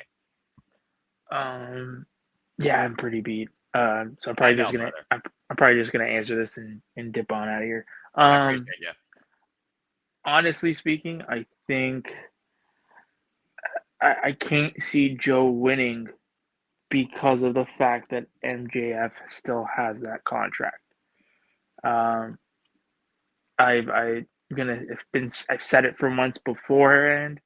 It's just the natural progression of where I think things go. I think Hangman doesn't drop this title until he drops it to MJF. And then MJF doesn't drop this title until Will comes back in 26 and wins it at All In. So I have Hangman retaining. All right, fair enough. And with that being said, you're about to dip out and your order's been fulfilled. Shout out to Mrs. Ferrantes, and may you both have a good night. And we'll see you Saturday night after the pay-per-view for shenanigans. Take care, brother. And, we'll see you boys. We'll see you boys later. I'll let you know if I'm on the call or anything. I'll let you guys know. All right, sounds Later, good. boys. And, all right, later, man. Good night. And then there were 4. And Ash, you know you're welcome on the call as well. As Ash gets her thoughts real quick, and then we'll go to Charles here in a moment. Ash says, I don't get why this needed to be a cage match. Most people don't. As much as I've been enjoying the build-up to this comes across as a placeholder feud until MJF returns. Hangman Page retains. So we got 2 Hangman Pages so far. Charles, it's not unanimous, though. 81% with Hangman, 90% with Samoa Joe. This will be Hangman's, I believe, 4th defense now of the AEW World Championship during the second run, where at least each defense has had context this time. So what do you think about this? Go ahead, Charles. Yeah, I agree. Why do we need to make this a cage match? It's so dumb. But I'm not going to go on that rant. I already ranted enough tonight. You sure you have it? You're still here somehow, and you still have a voice. Well, I haven't fully gone that crazy. Neither have I. But then again, I've always been Give restrained. it one day on a silver predictor for any company. That might happen. Fair enough. And it'll be free of charge. There you go. Free of charge. Go ahead. Look, I had to say it. Yeah, But that's fair enough. as far as this goes, yeah, I agree. It's a foregone conclusion. Heyman's retaining. And I was considering if MJF has been done now with his film stuff at this point. I expect to hear MJF's music at the end of the night to remind us, oh yeah, we still got him to worry about. And then probably on Dynamite, we announce the match for World's End. How poetic. All right, fair enough. Heyman Straight to the point. Yeah, simple as that. All right, JJ, what do you think about this? You've been a very polarizing opinion about the Hangman since, his past. But again, everybody eventually pays for their sins and also tries to find forgiveness for them. And we've seen this man baptized by fire these last 2 years on a road to hell, coming to light at Double or Nothing and regaining the AEW World Championship and freeing it from that briefcase in that Texas death match. Redundancy aside, inside the cage, it is one of those things where MJF and Hangman Page have been the story of AEW and the World Championship since day one. It's also one of those things where MJF, we know he's got to come back for not only the fact he has that contract, you also know, as not made official yet, winter is coming, and he has to defend that Dynamite Diamond ring. So MJF's going to be on our screens here sooner rather than later. And I'm sure he has not forgotten Hangman Adam Page, who beat him to defend this championship, and Samoa Joe, who beat him for it when he actually had it at World's End. So does MJF's new world begin, and does he propose a resolution as soon as Saturday following the conclusion of this? And if so, against who? What do you think about this match?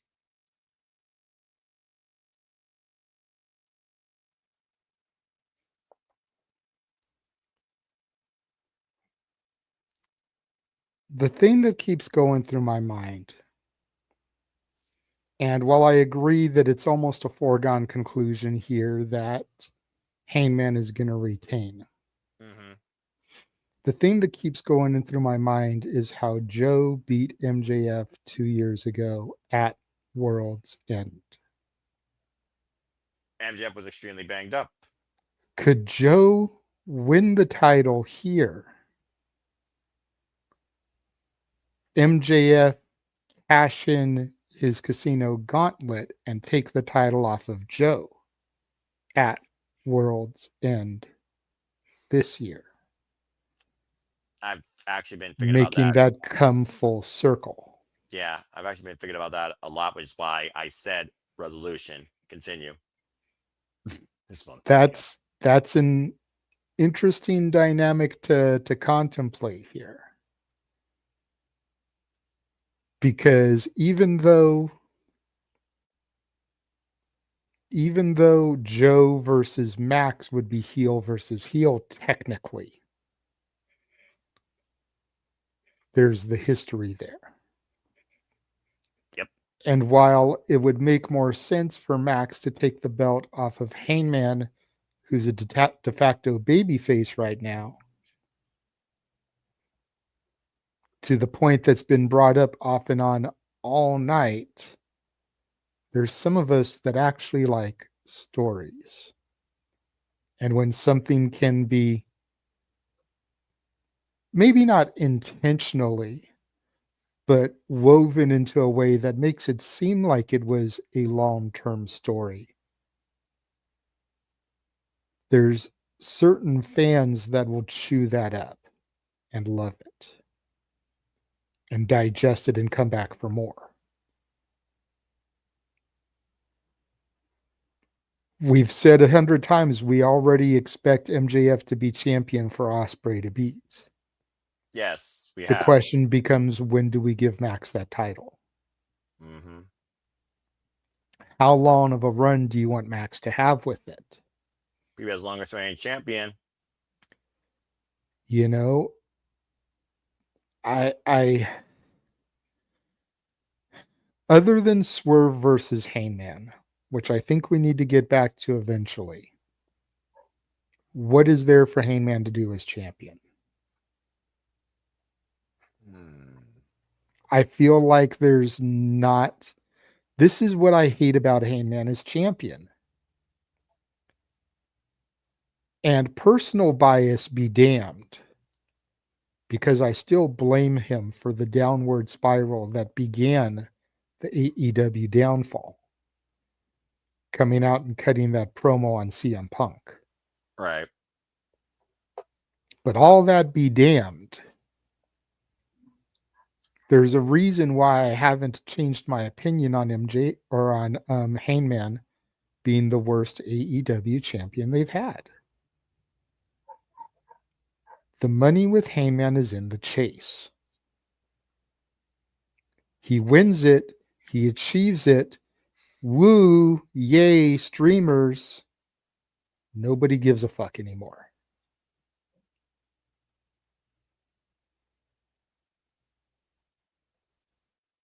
When it comes to babyface champions, Hangman has got to be one of the worst in history.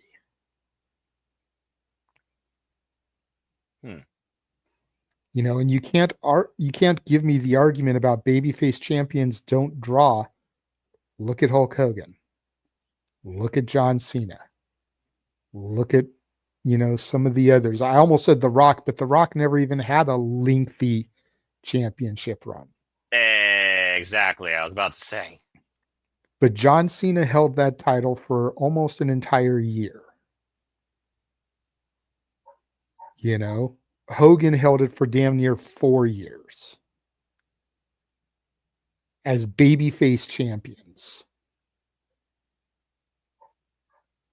Arguably two of the Mount Rushmore, depending on where you sit. I know, Emmanuel. Don't give me that crazy look. Not a here nor there. Continue, JJ. But Hangman as a babyface champion just doesn't have the interest in the intrigue.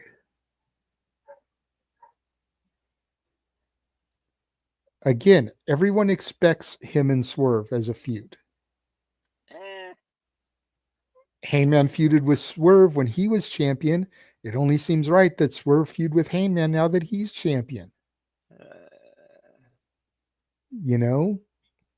Whether it's out of respect, since they were teaming together when Swerve and Ospreay got injured, or it's just, you know, going back to the whole, you know, one's a heel, one's a babyface. I don't care. But other than that feud, and who knows when Swerve is going to come back, there's just not enough there for Hangman. If he wasn't injured, the only other person I put in the conversation, JJ, who had him as number not once but twice, is Switchblade Jay White, who beat him last year at Full Gear. And we don't know when Switchblade is coming back. I want to walk with the Switchblade again. Me too! You know, it's bad enough that the Honeycomb guy, you know, switched his look up and he doesn't look like the Honeycomb guy no more. Oh, come on, Fed. Juice Robinson. Tell me I'm lying. You're not lying. Before he came back, he looked like the Honeycomb dude. He did, but he got more, you know, toned up, toned down. He looked more respectful, you know. Anyway. Then he cut his hair, shaved. I'm like, damn, Tony must have some good, you know what, to have him whipped into changing his look that drastically. Well, anyway, he also said on a closeout he didn't want to be known as the Honeycomb guy verbatim because you're not the only one who made that comparison. Anyway, continue. Because it was funny. It was funny, and the Bang Bang game for a while. It's just like how The Rock turned a throwaway line about Cena looking like a bowl of Fruity Pebbles into a Fruity Pebble fucking endorsement for John Cena. Like, literally, if Tony Khan was smart, he could have had Juice Robinson doing Honeycomb commercials with the little Honeycomb character, and that could have been money. I was say there's probably a whole lot of red tape with doing that too, but continue. Still. So this is the match I'm the most torn on.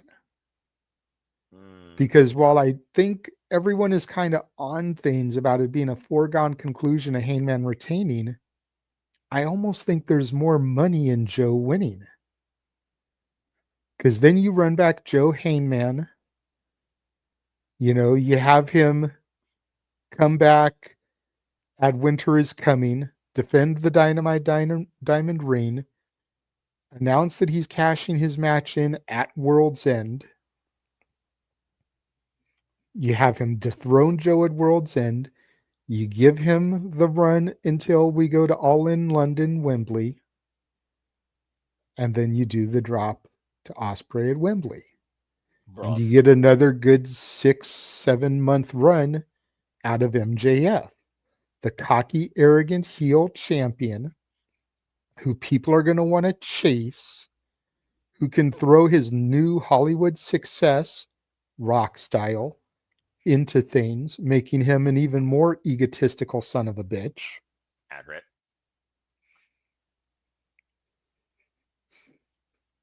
I don't know, man. Like, I have until whatever time you said to change. So right now, I'm going to say that Samoa Joe wins. 7:45 p.m. Eastern Standard Time, Saturday night. I'm going to say Joe wins. And I see that Charles has his hand up. Thank you for that, good sir. Okay, I'm just going to say this again, like I said with you, JJ. You and I don't always meet on the same wavelength. You and I will never see fully eye to eye, even though it was on Sweet Lad. That was always one of my favorite songs and favorite movies. But believe it or not, there is a small portion of me, 5 to 10%, that sometimes agrees with you wholeheartedly. And this is one of those things where I'm like, okay, if Samoa Joe doesn't win, yeah, he may be wrapping up soon, just like Tanahashi, just like John Cena, just like Nana Takahashi did this year, just like Michael Satomura did this year. But he could be the guy to transition because the history of MJF. And yeah, Heyman and MJF in the day one story of AEW. But when do you close that? When do you close that full circle? When does this stop being the Randy Orton, John Cena, or is that what it's going to be forever? It's just one of those things. Stop me when I'm telling lies. I'm torn on this too, and it's so sudden that we're doing this again. It almost feels like we should go to the best of 3. Joe wins here. Heyman gets one last chance. Hell, it's Finn Balor and Samoa Joe from my NXT all over again, with Finn Balor beat him in a steel cage at the end. NXT TakeOver at the end. But I don't know. And it does make sense for Samoa Joe to be that guy who once shoved MJF, the security guard, when he walked out as NXT champion, all the way back at NXT TakeOver Brooklyn, to pass it off to MJF as the future of AEW. I'm kind of torn too, but for right now, I am going against you. I am going to say that Heyman's going to retain because unless freaking Hook all of a sudden decides to go back to Samoa Joe and turn on him and try to kill him again, another totally different WTF moment, thinking about tailgate brawl, I just don't see Samoa Joe winning. I don't. All right, Charles, I saw your hand. What you gotta say? What I was going to say is regards to the whole I'm thinking Ospreay is going to be the one challenging the belt at London. Are we even sure Ospreay even going to be back in time for the Owen next year? I mean, he's almost like Super Cena, and he did get successful neck surgery, so who knows, honestly, when it comes to that bruv. I'm just saying. Well, Ospreay's not human. That's like the one thing I'm just thinking, like, if Ospreay's not good to go for the Owen, then has to be someone else.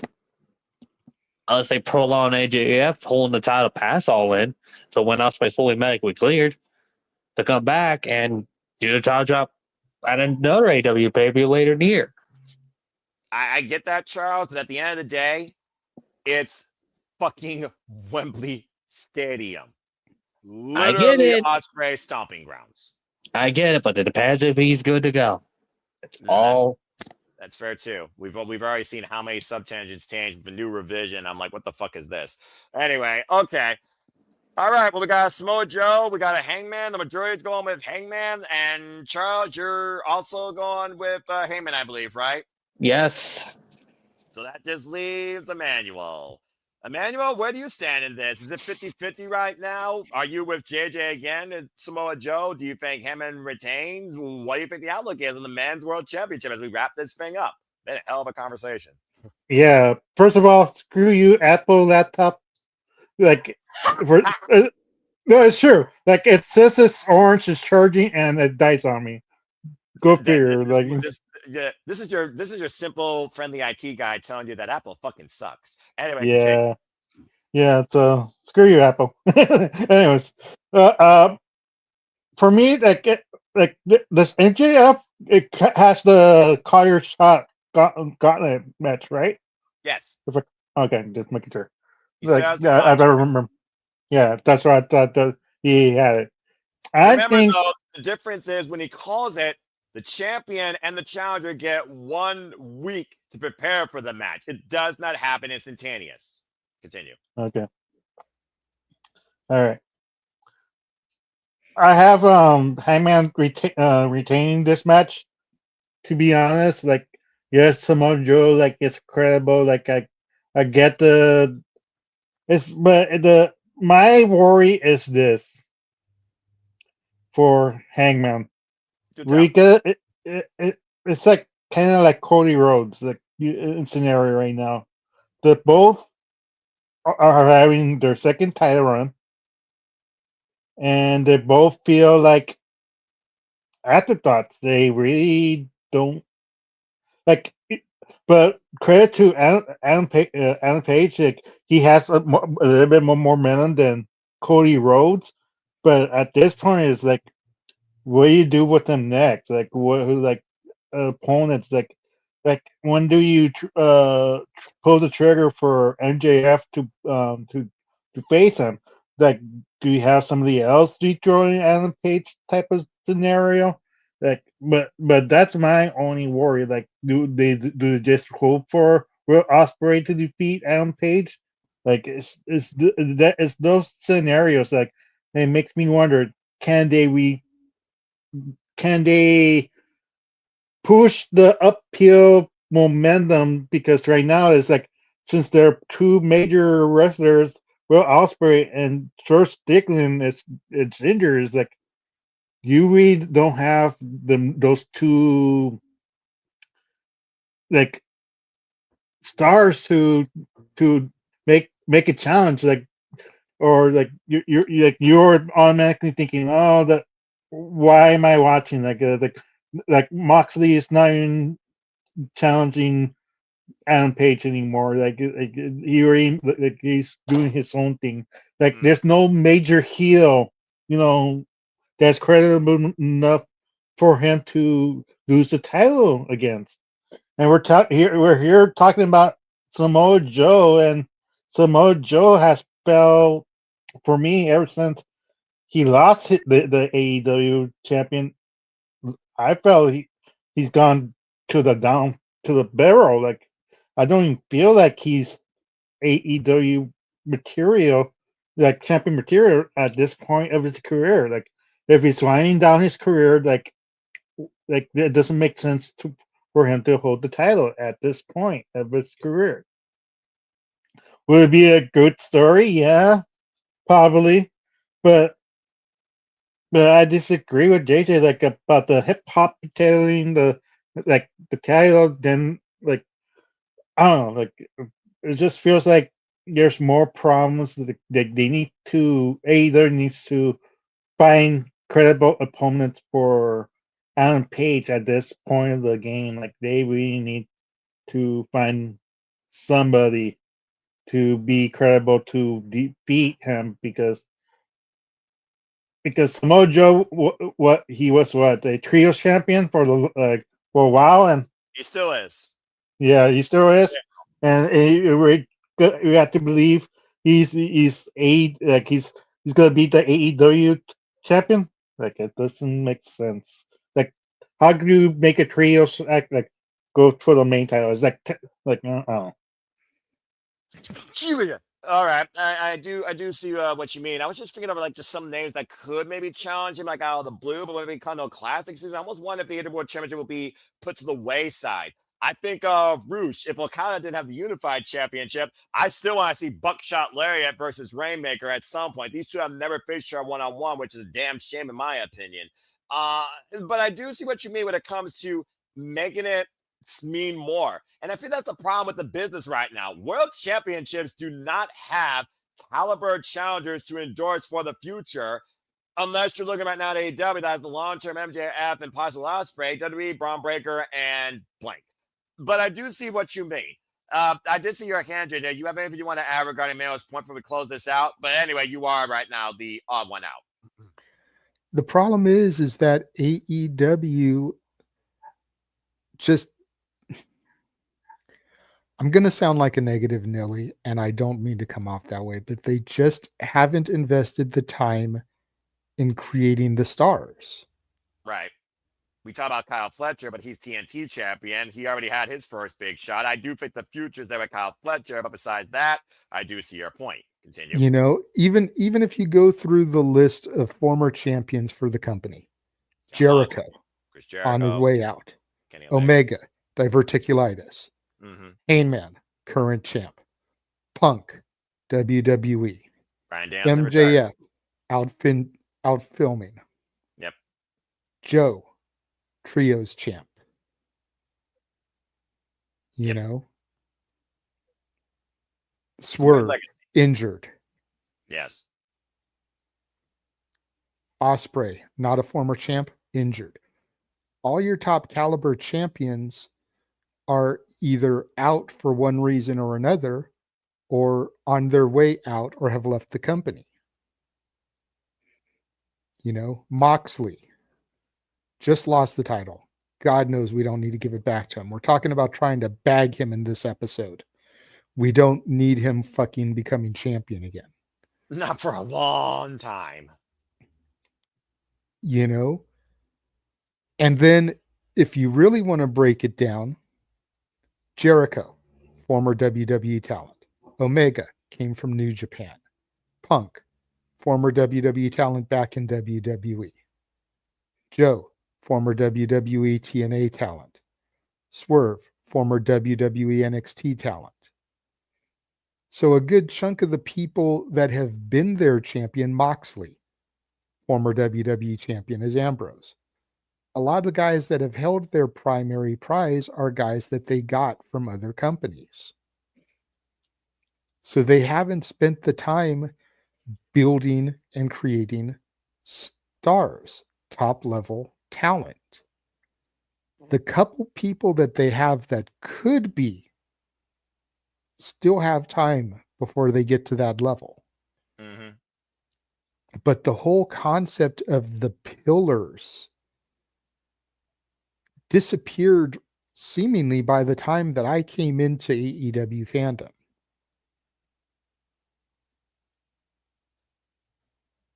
Because Jack Perry isn't in the main event. No. Sammy Guevara is in Ring of Honor Hell. And Darby Allin is the closest they've come next to MJF. But for whatever reason, Darby seems to not want it.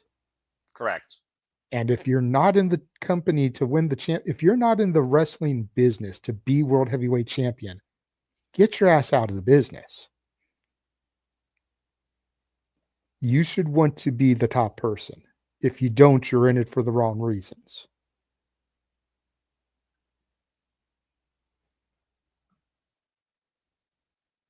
Yeah. That's the problem with the AEW title picture. It's very similar in WWE. So don't think that I'm, just a negative Nilly when it comes to AEW. But the difference is that, again, to a point I tried to make earlier, AEW wanted to be the counter to WWE. They wanted to be the yin to the yang. They wanted to be different. Yeah. But if you really examine the companies, they're way more similar than either tribe wants to give the other one credit for. Yes. And that's not good.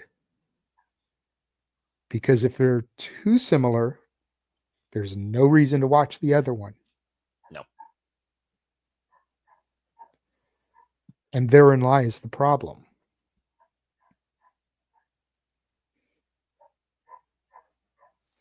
It's just one of those things where I don't know. I'll step off my pedestal now.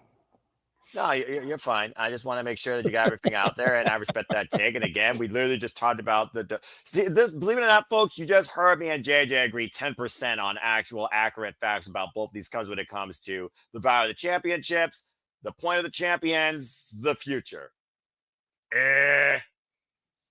Anyway, I don't know. It's Yeah, just for those like, go ahead, Manuel. I'm about to say for those AEW fans, like they're in far worse shape. So don't like. So this is a good thing for AEW. At least they have a chance.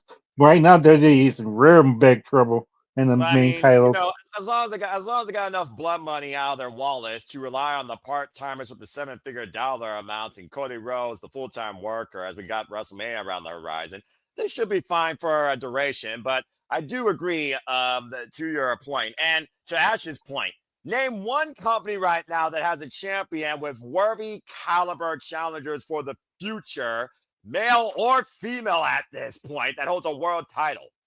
I'll wait.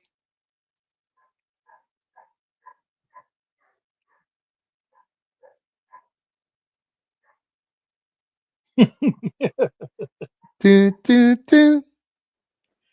The only one person I can say is different right there. At least they're doing something with her. She's facing Nikki Bella. Are you fucking kidding me?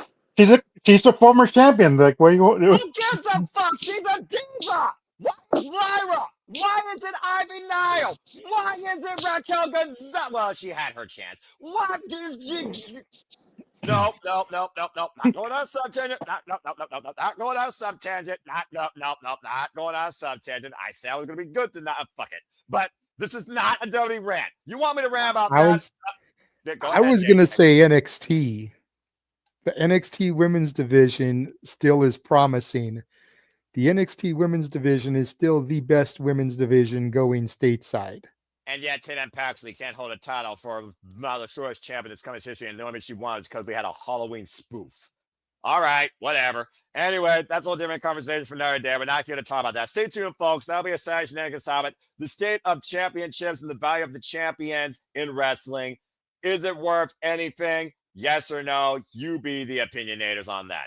That being said, though, bottom line, main event scenes need an overhaul in this business. And I don't know right now, Samoa Joe's the guy to be the catalyst to MJF's return back to where he was in the most promise. Again, longest reigning AEW World Champion, might I add. Some of the best 10 matches in AEW history against Bryan Danielson, Will Ospreay, Kenny Omega, just to name a few. Hell, the last great story that people invested in that didn't even know AEW was him and Adam Cole, baby. So, again, and Safet, you're not wrong, except at the end of the day, AEW is not as greedy as WWE, nor are they WWE. And again, could be good, could be bad, they're not that, but they exist still for a reason at a much more affordable price, thankfully. But that's a whole different conversation for another day. Bottom line, 3 people said Hangman Page, 1 said Samoa Joe, and the majority is going with Hangman. As I look at the closing comments here, MJF returns and will announce that he will talk to Tony Khan about cashing in his contract, and it will be at World's End, or he cashes in right there on Saturday. I hope Mercedes loses. Bitch don't need another belt. She doesn't defend the one she has anyways. For those that are wondering, that was not me, but I do agree. Fuck Mercedes Moné. Damn. Wow, JJ, surprised you didn't. How many comments on there are about Mercedes Moné? Just the 2. Someone said, nope. Someone said, let's go. Can't wait. And another person said, nope. As we got 21 predictions in so far. So again, folks, we head into Full Gear. What are your expectations for this Saturday's pay-per-view? What titles do you see changing hands? Do you see Mercedes Moné being put in her place? Who do you see winning that fatal 4-way to decide the future of their semifinal match stipulation? Does Darby Allin once again burn in Inferno or rise in a blaze of glory against the Bastard Pac? Do we see any titles change hands? And who leaves the $1 million wager becomes the inaugural AEW National Champion? It's a who's who caveat of this and that and the miscellaneous aside. And we might see a new family member or family members leave the family Saturday night. But either way, Saturday night is sure to be a wild endurance ride of professional wrestling, mixed delight, as AEW pay-per-views don't miss, but do leave you with more questions than answers when it comes to what's ahead. What we do know is ahead is the Continental Classic next week, Wednesday, and I hope that we do get to find out who will be involved in that, if not this Saturday, maybe shortly afterwards, as I'm more looking forward to Thanksgiving Eve Dynamite than this pay-per-view as a whole. But it still should be fun. And again, get y'all's predictions in. You see the forum. It will, of course, be in the comment section down below once these streams conclude. And I'll post them once again on my YouTube as well tomorrow morning, or this morning, guys. It's literally Friday here on the East Coast. So thank y'all once again for tuning into an insane edition, once again, of a very unique open conversation with a little bit of back and forth, tit for tat, balancing and humoring one another. As always, seriously, didn't think anything but. Let's go around the horn and get the fuck out of here, shall we? First and foremost, JJ, it has been far too damn long since we've done this, and I missed our conversations. There's a reason we'll never fully agree, but I'm damn sure glad that we never will. And let's go ahead and plug them out where the people can find you and what's ahead too here at the SRS for that matter, and just for you. Well, you can find me on X at ROWJJ Williams and Casa D18 Studio. No S at the end of Casa D18 Studio on the X. That's where you'll find me hosting and participating in spaces when I have the time to. You can subscribe to me on YouTube at Casa D18 Studios. Find me on Instagram at the Renegade JJ Williams. Of course, subscribe to SR Studios 2024, where you can vote in the first annual Simply Reliable Studios Awards. Babyface of the Year has now closed.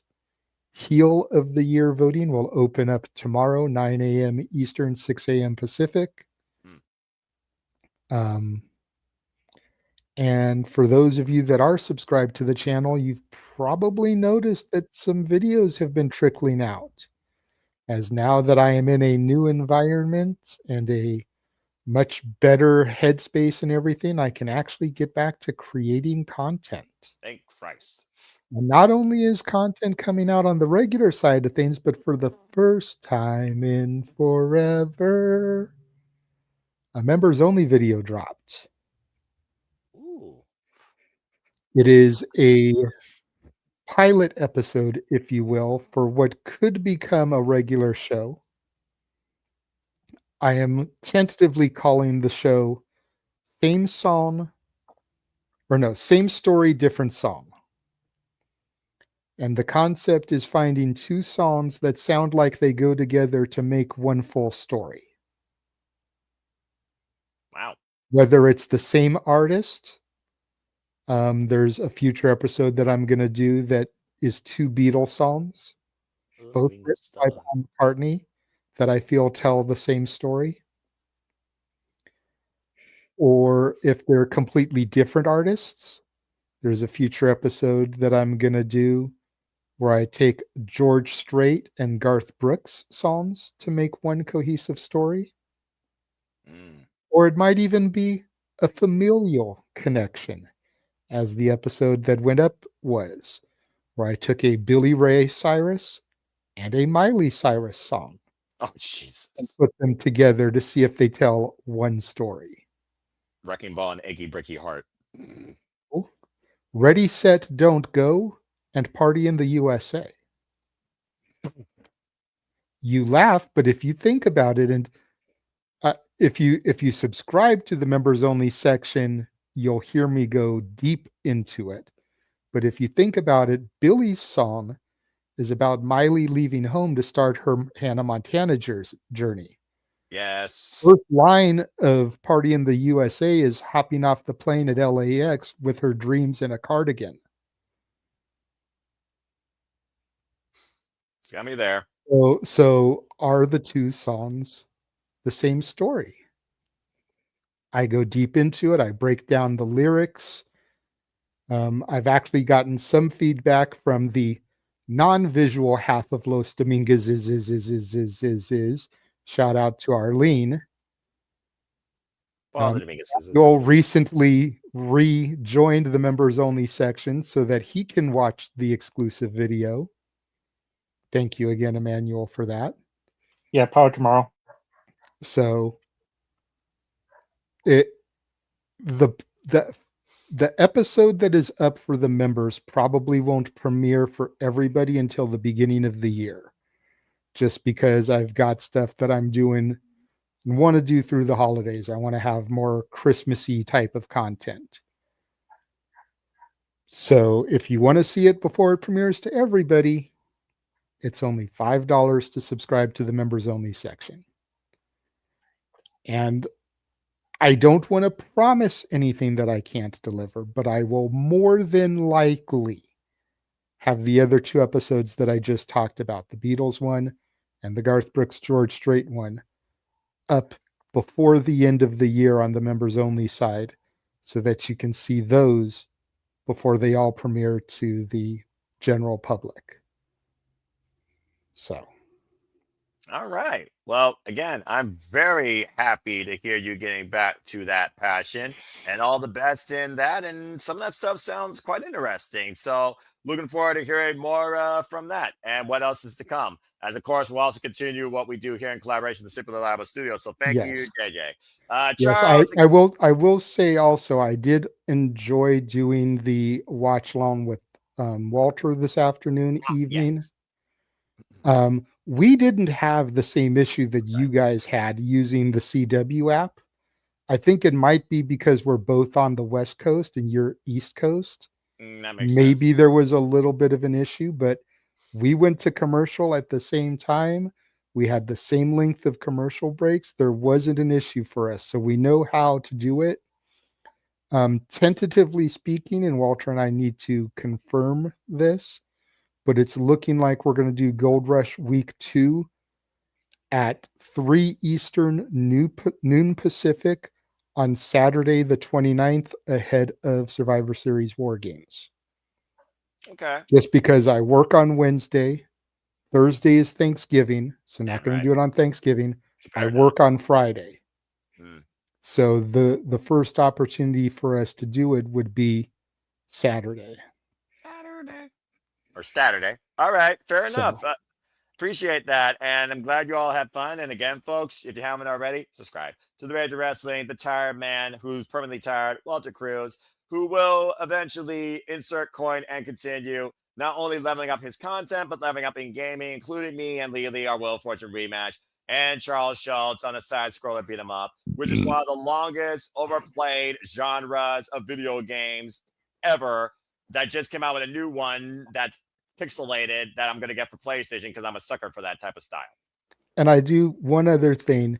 As much as I give you crap for stat, and you give me crap in return for Thea, I swear to God, I did not know how badly I needed Joe Hendry and Thea Hale as a tag team until it was given to me. Because Fair enough. everything they've done over these last few weeks, going back to the pies in Chelsea and Ethan's faces, and Chelsea talking about how she's never been creamed like that, to the Instagram reel TikTok videos that they've been posting of them working out together, to them coming out at Gold Rush with Joe Hendry putting a line at the start of his music about say her name and she appears, I believe in Thea, and then going into his theme song. The color coordination, everything about them, it's very much the same way I felt about Ethan Page and Chelsea. I didn't know how badly I needed them as a team until I got them, and now I'm hoping they never break them up as a team. I haven't seen this much energy from Thea since she was in Chase University. It's the Spitfire Thea that I have missed for so long. Well, I believe that you will hopefully get what you deserve out of Thea Hell and Joe Hendry for the duration. And maybe I'll even go on WWE Matches on YouTube and check out that match because that sounds actually intriguing. Well, It was the first match. So if you go to the CW app and watch it, and I know how you feel about the CW app, but it's the first match. You know, you get through the first match and then you shut the fucking thing off. I'm pretty sure WWE Matches will be easier because, again, I have YouTube Maybe. Premium or the CW YouTube channel will probably have it on full because, again, they know people don't watch the CW. But it does sound interesting, legitimately. So I will definitely check that out after their Hawani interview. So thank you. That being said, Manuel, again, you recently got into the world of YouTube content creation. I'm sure we'll collab in game at some point. So why don't you go ahead and remind the people what you do and where they could find you, and also Arlene for that matter, social medias too. Go ahead. Yeah, sorry for the subscribers of interacting games and movies. The stream ended abruptly, but I gotta give you the link of the second part of the predictions for you guys. If you guys are interested in playing the game of life 2 or Clue, just give me a notice. I want to play. It's free. It's a free app on the phone. It's really free. You don't have to do anything. Just all you have to do is like we could have a Discord channel up, and we could commentate and talk about wrestling. We could talk about anything, and we just play the board game by itself. It's easy as that. Right now, I have the Sims 3 randomizer legacy challenge, which is basically I have a wheel dictating how my Sims person lives his life, what they want. I already got mad at one of the my real spends, and then I'm currently adding Friday the 13th the review because I want to add some images to the movie to point out my views and the points of the movie. So stay tuned for that. You can follow my sister at ADM7324 for at X, Arlene Dominguez on Instagram, Arlene Dominguez on Facebook. You can follow me on Facebook at Emmanuel Dominguez. I have two profiles and EDN724 in Instagram and on X. All right, fair enough. Well, thank you for that, Emmanuel. And again, good luck with the continued content creation. We'll definitely collab soon down the line. Might even have you down the line for a simple session. All right, Yeah. Charles. Well, that being said, Calabunga, dude, you lasted the whole duration. You had quite a time. This is the first time I really think you really came out of your shell here on Simply Predicting, and I was quite impressed with you. Go ahead briefly and tell how the people can find you. No pun intended. Okay, I see what you did there. You can all follow me on X under Tweet Talk Random. So there you go. All right, fair enough. And again, I'm And sure. someday, Manuel, I'm gonna try to find your channel and actually watch the show because you got me damn curious now with the Friday 13 stuff. There you go. You got me Yeah. curious. Got a new subscriber coming in. I know, right? But yeah, I'll give a small portion of the spoiler. Some of the kills does not make sense because Oh. it's true. It's true. Uh-oh, Like you got JJ turn his head. Oh no, be, here we go. because there's a certain scene where you see Bill getting hanged up on the door with arrows on the door hanging. Are you telling me Mrs. Voorhees is that strong enough to hold Bill? Most likely, always or nail him on the door? No, that smells Jason right there. That and then the sequels are saying that Jason was there for the mom when the mom died, Mrs. Voorhees. So that means Jason had to be alive in the first part of the movie. Okay, well, that content aside, I'm sure Charles and JJ will debate you on that later or leave a comment. And there you go, folks. It's just some of the taste of what you can get if you, of course, subscribe today to interactive games and movies right here on YouTube. Again, you literally are looking at one of the streams that is on that channel right now, this very stream here, Simply Predicting. Emmanuel, thank you.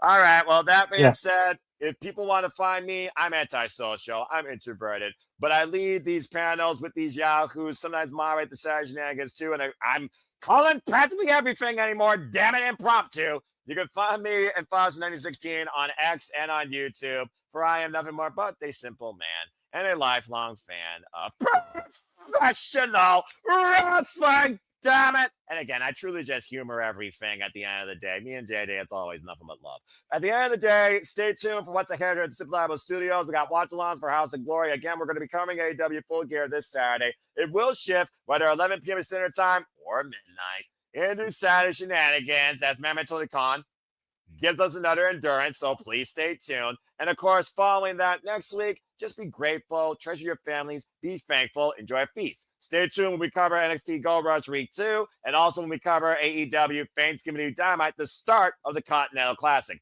I might even do a preview of the Continental Classic if I get the blocks known, and who knows, maybe I'll get Ash involved, or at least put on her channel so you all can expect Ash to probably talk about that more down the line. Speaking of our Canadian friend, Ash, if you haven't already, don't be a dickhead. She was in the chat. Appreciate her always. Subscribe to Bag for Wrestling Today. You can follow her at Shabbat Ash on the X and subscribe to Bag for Wrestling. You're literally watching it, the stream right now on her channel. Hit that button. Don't be a dickhead. And speaking of Ash, her and the other fellow fair lady of the Super Reliable Studios, Datilla, our Mighty Morphin Pink Power Ranger. When it's wrestling time at Rangers of Wrestling, her and Ash will soon be starting their own podcast together. So stay tuned for a little bit of girl power here at Super Reliable Studios for future content across Rangers of Wrestling and Batty for Wrestling. Other stuff coming up for me. The next simple session will be Datilla, date to be determined. And then episode 5, stay tuned. And again, I'll be doing some dating for WWE WWE Survivor Series Friday after Thanksgiving, 10:30 p.m. Eastern Standard Time. After SmackDown concludes, and will of course be covering Survivor Series the following Saturday as we wrap up the month of November and head to the final month of the year, December. Also, because this will be the last event in the WWE PLE Predictions League of 2025, me and Papadino will be doing predictions post-mortem on WWE, where not only we talk about the statistical analysis of the Survivor Series, I will disclose this year's winners of the WPL League for the team and galaxy of No DQ, so good luck to everybody. As this is the second event of the AEW Predictions League, there are no more leaderboard updates until this league concludes. So again, where you stand right now, mentally track your score, and good luck to everybody involved, whether new, continuing, first time, or debuting in and out of the team or in and out of the galaxy and the All Elite Fleet. I hope that you all have fun and continue simply predicting. That's all I got to say for now. As I remind you, there are no winners, there are no losers, there are no betters. Just fans and friends with little opinions for this passion we all share. At the end of the day, folks, get that comment off. Support one another. Stop it. Support one another. Subscribe to support one another. Wow, I'm fucking hell. God damn it. Support one another. Respect Little each other. tongue-tied there, Noah. I was about to say, not the first time. Protect your mentality too. Treasure your families and just enjoy life and enjoy professional wrestling, no matter how much they piss you off. It's as simple as that. And again, Ash, remember the ways of the simple man. And you and I can always chat privately to do anything together or just have a chat. It's truly as simple as that. But with that being said, thank you so much once again, y'all, for tuning into another rousing edition. This is one of the most fun times I've had a long time on this type of session here on To The Predicting. Please like, subscribe, comment, and tell a friend. Hit the bells, videos, live on demand on any of the channels you see this stream here, or any of the channels and the friends and the families of the Super Reliable Studios. And hit the subscribe button. I can't say it enough. Subscribe, and don't believe it in that. And again, our passion, the content creativity is not going to let up anytime soon. For all I just want to point out something to you, Noah. Go ahead. We went almost as long as Full Gear is going to run. When you literally turn simply predicting into a construction criticism of the wrestling business that turns into a modified podcast, and some point my freaking headset goes to jack shit, apparently this is what happens. And again, I appreciate all you. I hope this was a feast of a conversation that you all enjoyed too. For JJ, for Nick Ferrantes, for Mrs. Ferrantes, for Emmanuel and Arlene Dominguez, for Charles, this is a fet with the newest hashtag apparently. Damn it. For our Canadian friend Ash, for everybody that's tuned in live or on demand as we approach the Thanksgiving season. If we don't see you this weekend, until the next time, make a positive impact in life and have a good night. And thank you for tuning in to another insane edition of Simply Predicting Anything But. Have a good night, folks, and enjoy this weekend as we head into Full Gear. God help us. And until next time, don't be a Twitter trot, and Mercedes Moné will never win the AEW Women's World Championship. Thanks for watching. Vote for Noah by elegance. Yes. Winnie Never. Nobile elegance. No, never happening. Never. Believe never. in Chase U. No, Indeed. never believe in Chase U. Never. Believe It's in Joe Hendry. God damn it, Jay, Say you his freaking... name and he appears. I No music, believe in huh? Joe Hendry. Okay, I go. You fucking Say moron. his name and he appears. Stop I it. believe in Joe Henry. Do, Copyright. do. I Copyright. believe in Theo. I don't know if I believe in that. You're I having a nightmare just believe in happening. Noah by elegance. I will never believe in that. Thank you all for tuning in. I'm hitting the button.